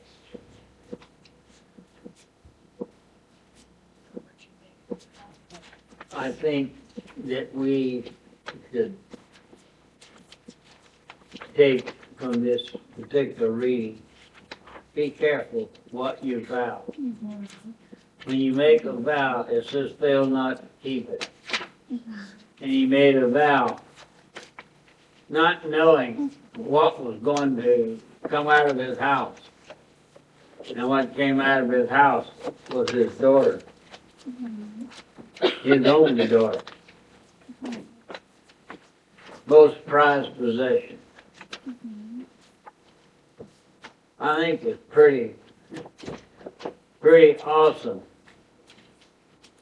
A severe, dramatic warning that be aware that a vow is a deep thing. And he vowed to the Father that the first thing that came out of that, he gave him victory. The first thing that come out of his house, he would give him. It was his daughter.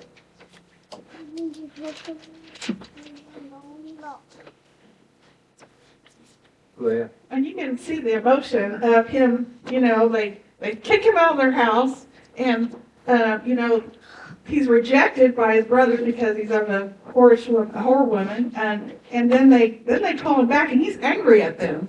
Like, what do you want me for? And then, now they're saying, well, we want you to, head up the battle, and just, the emotions of, I gotta win, I gotta be good, because I don't want to get rejected again. You just think, I'm just saying, what is he thinking? He wants to be the head of Gilead, too. He's going to be the head of Gilead if he wins, and if he loses, what then? there's a total fallacy of humanity here. You know, whenever they looked upon him with judgment because he came out as though it was a whore, you know, they looked at him with judgment and shoved him off. Discarded him. But when they got into a real bind where this one that they had discarded could come and be to their benefit, what did they do? They ran to him and tried to bring him back in. Such an act of humanity, carnal nature. Humanity is just has a tendency to be that way. Without Father Yahweh, we have a total tendency to be that way.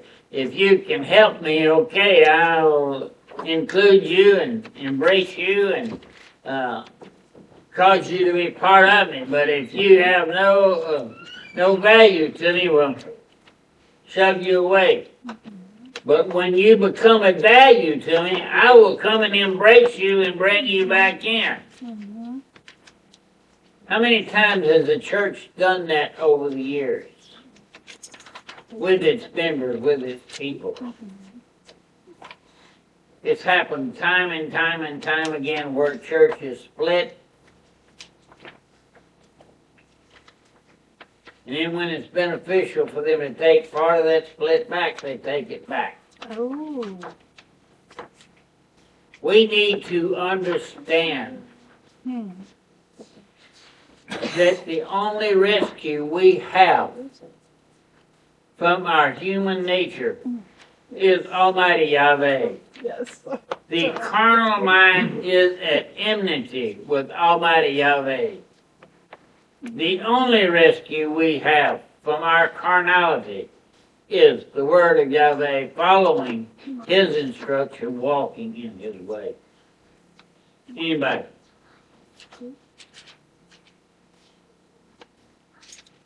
All right, let's go to Micah 5:6. Oh, no, I'm sorry. Hebrews No, 9:11. Micah. Micah. Okay. Micah 5:6. And they shall shepherd the land of Asher with the sword, and the land of Nimrod at its entrances. And he shall deliver us from Asher when he comes into our land, and when he treads within our borders. And the remnant of Jacob shall be in the midst of many peoples, as dew from Yahweh, as showers on the grass, which do not wait for man, nor delay for the sons of men. And the remnant of Jacob shall be among the nations, in the midst of many peoples, like a lion among the beasts of a forest, like a young lion among flocks of sheep, who, if he passes through, shall both tread down and shall tear, and there is no one to deliver. Let your hand be lifted up against your adversaries, and all your enemies be cut off. And it shall be in that day, declares Yahweh, that I shall cut off your horses out of your midst, and I shall destroy your chariots. And I shall cut off the cities of your lands, and I shall pull down all your strongholds. And I shall cut off witchcrafts out of your hand, and let you have no magicians. And I shall cut off your carved images and your pillars from your midst, so that you no longer bow down to the work of your hands. And I shall pluck your Asherim out of your midst, and I shall destroy your cities, and I shall take vengeance in wrath, and rage on the nations who did not obey. Chapter 6. Hear now what Yahweh is saying. Arise, strive with the mountains, and let the hills hear your voice. Hear, O you mountains, the controversy of Yahweh, and you everlasting foundations of the earth. For Yahweh has a controversy with his people, and he shall reprove Israel. My people, what have I done to you, and how have I wearied you? Answer me. For I brought you up from the land of Mitzrayim, and I ransomed you from the house of bondage, and I sent Moshe, Aaron, and Miriam before you. My people, remember, please, what Balak, sovereign of Moab, counseled, and what Balaam, son of Beor, answered him from Shittim to Gilgal, in order to know the righteousness of Yahweh. With what shall I come before Yahweh, thou myself, before the high, almost the high most high? Shall I come before him with ascending offerings, with calves a year old? Is Yahweh pleased with thousands of rams or 10,000 rivers of oil? Shall I give my firstborn for my transgression, the fruit of my body for the sin of my being? He has declared to you, O man, what is good, and what does Yahweh require of you, but to do right, and to love loving commitment, and to walk humbly with your Almighty Sovereign. Hallelujah. That last verse there it just says it all. What does he require of us? What does he require of us? Oh man, what is good? And what does Yahweh require of you but to do right and to love, loving commitment, and to walk humbly with your sovereign? That's a few words, but it says so much. You know, we have to deny so many of our carnal natures and carnal behaviors and carnal likes and desires and even dislikes sometimes to walk in obedience to Almighty Yahweh. And I think that's what it means when the Father said to present ourselves a living sacrifice, wholly acceptable to Him. You know, that we have to be willing to sacrifice our desires and our likes when they are not in agreement with Almighty Yahweh. And that's what this generation and all the generations before us, I guess, has had a hard time doing, is submitting to Almighty Yahweh, humbling themselves, and doing what is right. Loving commitment to the Almighty Yahweh, desiring to please Him, desiring to walk in righteousness. For He is our life, our breath, and our strength. He is our all in all. Anybody?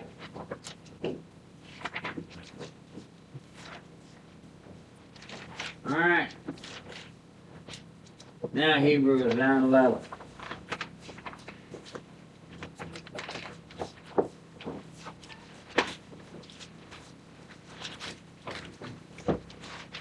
Hebrews, starting at 11 through 28. But Messiah, having become a high priest of the coming good matters, through the greater and more perfect tent not made with hands, that is, not of this creation, entered into the set-apart places once for all, not with the blood of goats and calves, but with his own blood, having obtained everlasting redemption. And if the blood of bulls and goats and the ashes of a heifer, sprinkling the defiled, sets apart for the cleansing of the flesh, how much more shall the blood of the Messiah, who through the everlasting Spirit offered himself unblemished to Elohim, cleanse your conscience from the dead works to serve the living Elohim. And because of this, he is the mediator of a renewed covenant, so that death having taken place for redemption of the transgressions under the first covenant, those who are called might receive the promise of the everlasting inheritance. For where a covenant is, it is necessary for the death of the covenanted one to be established. For a covenant over those dead is firm, since it is never valid while the covenanted one is living. Therefore, not even the first covenant was instituted without blood. For when the Torah, according to the Torah, every command had been spoken by Moshe to all the people, he took the blood of calves and goats with water and scarlet wool and hyssop, and sprinkled both the book itself and all the people, saying, "This is the blood of the covenant which Elohim commanded you." And in the same way he sprinkled with blood both the tent and all the vessels of the service. And according to the Torah, almost all is cleansed with blood, and without shedding of blood there is no forgiveness. It was necessary then that the copies of the heavenly ones should be cleansed with these, but the heavenly ones themselves with better slaughter offerings than these. For Messiah has not entered into a set-apart place made by hand, figures of the true, but into the heaven itself, now to appear in the presence of Elohim on our behalf. Not that he should offer himself often, as the high priest enters into the set-apart place year by year, with blood not his own. For if so, he would have had to suffer often, since the foundation of the world. And now he has appeared once for all at the end of the ages to put away sin by the offering of himself. And as it awaits men to die once, and after this the judgment, so also the Messiah, having been offered once to bear the sins of many, shall appear a second time, apart from sin, to those waiting for him unto deliverance. Even so, come quickly, Yeshua HaMashiach. Yes. Praise God. Anybody?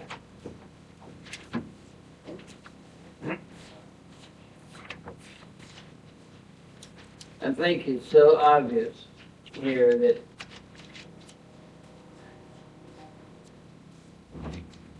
Yeshua's sacrifice was different than anything that had ever done before. The blood of bulls and goats could not take away sin. But the blood of Yeshua HaMashiach, the Messiah, cleansed us from all unrighteousness, that we could walk in righteousness. The blood of bulls and goats could not give you the Ruach HaKodesh. The Ruach HaKodesh came through the blood of the Messiah, Yeshua HaMashiach. Gave us access to the Ruach HaKodesh. The Father breathed life into us, gave us His breath within us. The life of Almighty Yahweh, the Ruach HaKodesh, to guide, direct, and strengthen us, to give us power over all the power of the enemy. We have power over all the power of the enemy. But obviously, we can relinquish that power today, can't we? If we choose to walk in sin, we can relinquish that power and become powerless. And that's what much of the traditional church has done today. They have become powerless against the wicked one, against the evil that's going on. Like we were talking about earlier, the seeding of the clouds, trying to make rain. Well, we made it. The Father let it happen, but He let it bring a lot of death with it. It opened the door to Satan. And it's Not to mention, It's not the words in a book. We are serving a living sovereign. A living sovereign that can bless or curse. And He warned us in the book that if we walk according to His commandments, His covenant, that all the blessings of this book would come upon us. But if we refuse to keep His commandments and His statutes, all the curses written in this book will come upon us. How brilliant do we have to be to figure this out? We either believe it or we don't. It's either a fact or it's not. He is either our sovereign or He is not. Choose this day whom you will serve.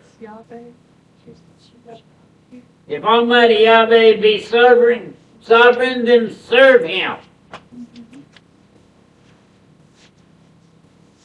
But choose you this day whom you will serve.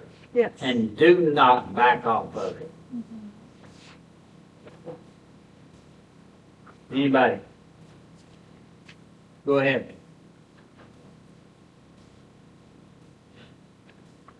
I think it's fascinating that, Yeshua, having appeared once, and He is in the true Mikdash up in the heavens, But man here on earth is still seeking the earthly one, instead of following after Yeshua, which is in the heavenly ones. We're looking for the old tabernacle.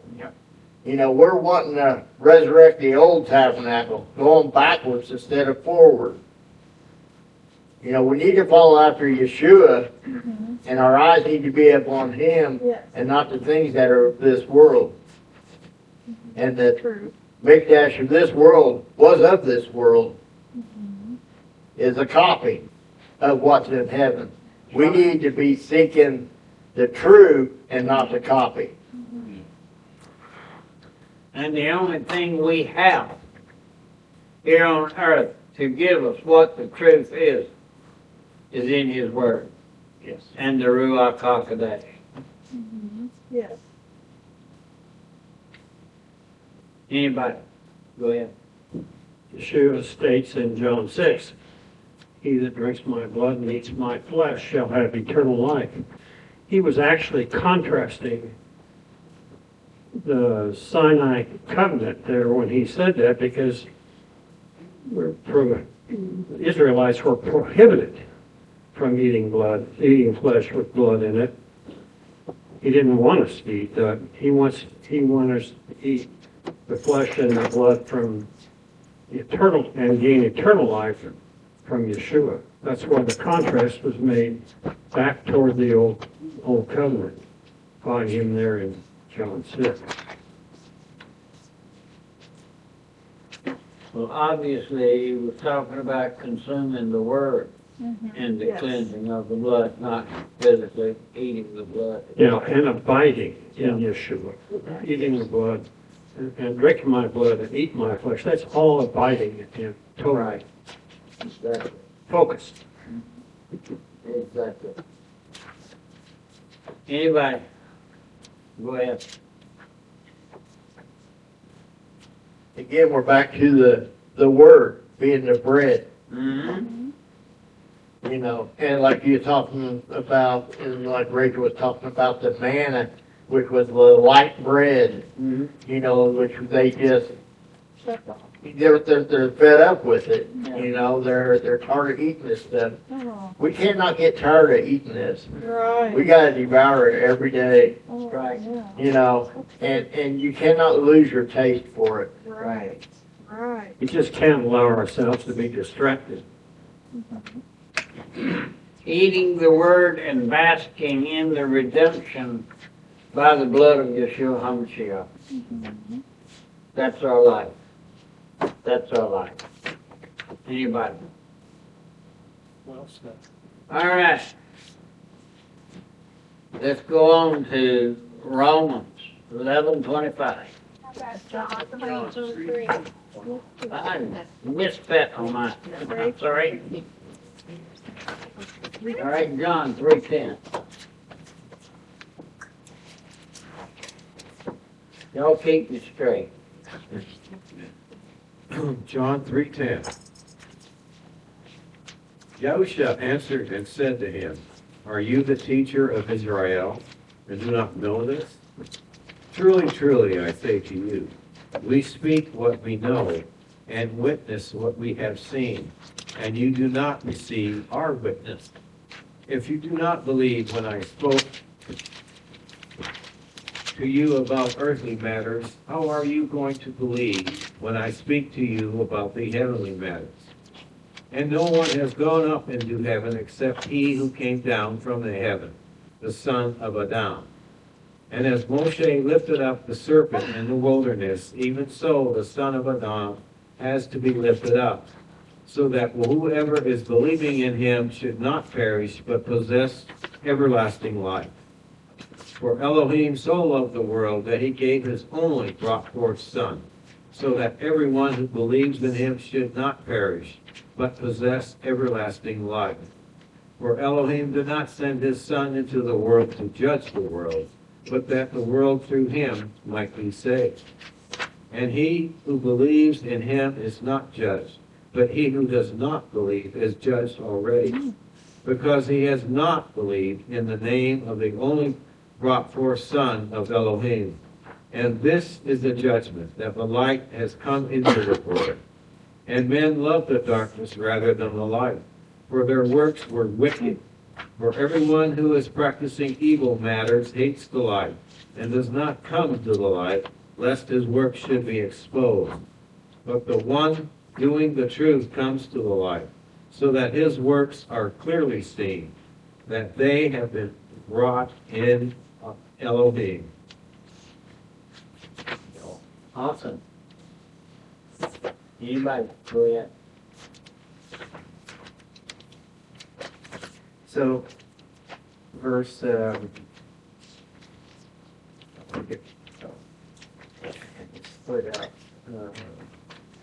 verse 14. That's why I believe the serpent is not. It wasn't a serpent. It's something else, because Yeshua himself is saying that it is not a serpent here. It's something much deeper tied to him.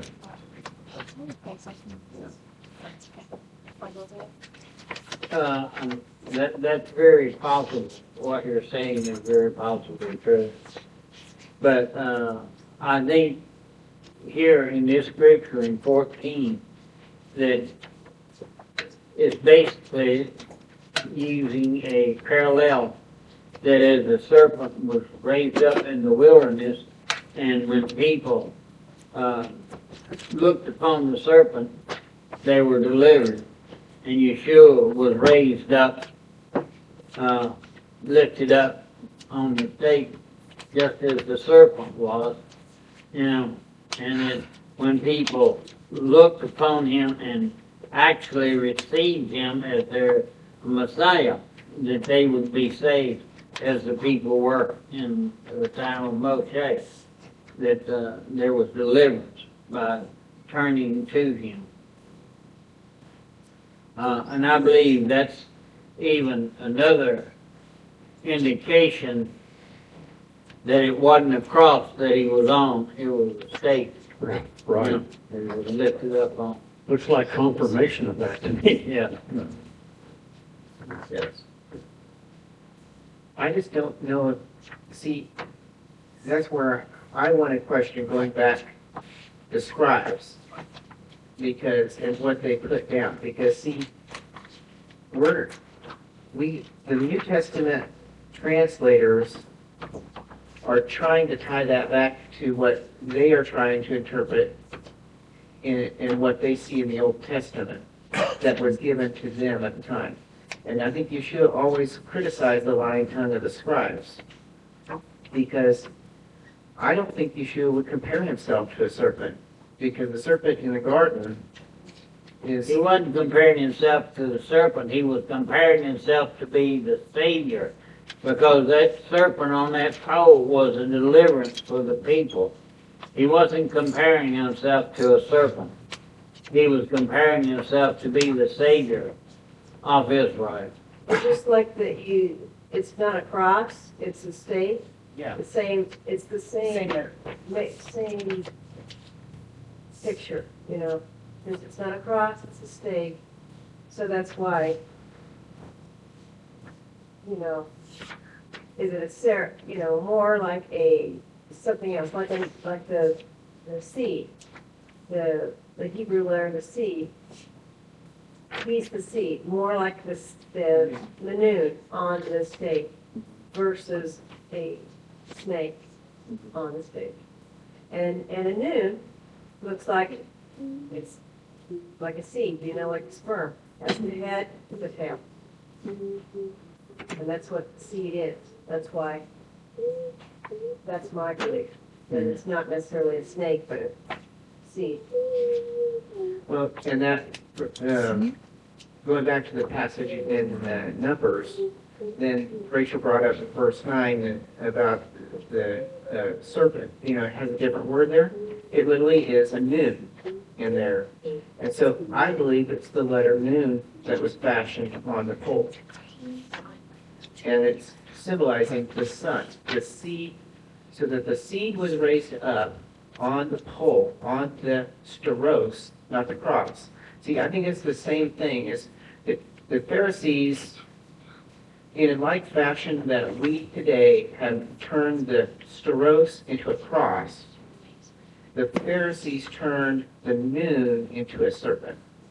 So that's the analogies that I think Paul and I are trying to get to, is that the lying tongue of the scribes put something that represents the snake. They want to go back to who they worship. Who do they worship? Going back to the garden, the snake. And so I think that's the difference here, is that the Son of Man was placed on the stauros back in Exodus, or in Numbers, or in the Exodus, in the book of Numbers. I think the Son of Man is still, like the Son of Man is placed on the stauros, then the symbol of him, he was placed on the real stauros for all of us.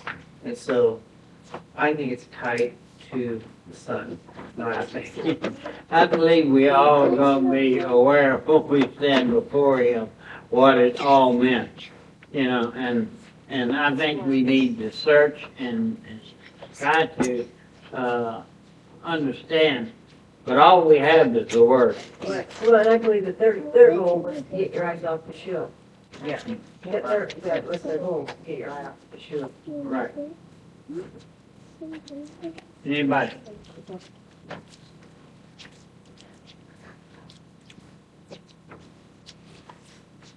All right. Let's go to Romans 11:25.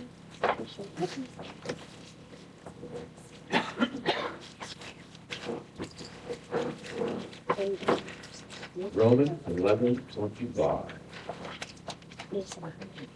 For I do not wish you to be ignorant of the secret, brothers, lest you should be wise in your own estimation, that hardening in part has come over Israel, until the completeness of the nations has come in. And so all Israel shall be saved, as it has been written.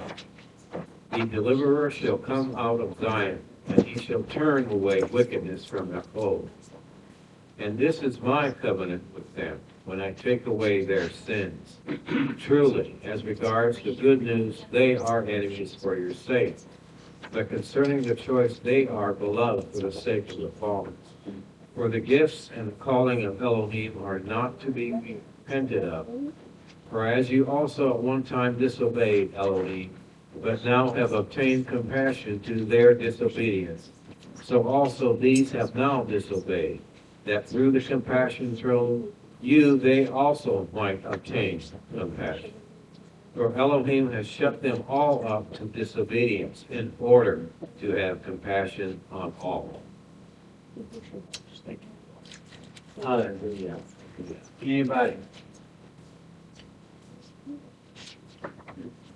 I praise Yahweh that we are able to bask in His compassion and His mercy. But also, I am aware that we are not to abuse that compassion or that mercy as much of the traditional Christianity has done today, and take it as a liberty to sin. We have to, if we love the Father, we have to seek to walk in His covenant, walking in His way. And obviously, man can come up with all kinds of ideas of what's right, but He's given us what's right in His Word. And we have to walk in that. Our hope is in Him. Our hope is in Him. Our deliverance is in Him. And if we are depending on Him, then we have to submit ourselves to Him and walk the way that He chooses for us to walk. And as I said last time, it's not made clear today. When people come to Yeshua and accept Yeshua as the Messiah, it's not made clear to them today that they have agreed to walk even as He walked. And that means walking in covenant. with Almighty out there. That's awesome to me that is just so neglected. Yes. You have something? Me? Yes. I saw your hand move there. I don't know. Not yet. Later on. Okay. Between you and me. All right. Anybody? Go ahead. Well, I think if the church today, whichever church, is taking advantage of the grace and mercy that you just described, that's a different spirit altogether. You know? More than taking advantage of, abusing it. Yeah, but Yeah. I mean, the spirit of our Heavenly Father Yahweh will not lead that direction. So that's what I'm saying. It's a different spirit. This is spiritual warfare we're in. That's what it is. Spirit of another. But I pray today, Father, that we are as Caleb and Joshua, that we have a different spirit. Yes. That we have the spirit of Almighty Yahweh, the spirit of submission and obedience. That's what I pray for this congregation. Yes. That's what I pray. I think a lot of it begins with focus, though. Yeah. Avoid distraction. Exactly. Anybody? All right. Let's go to the Father.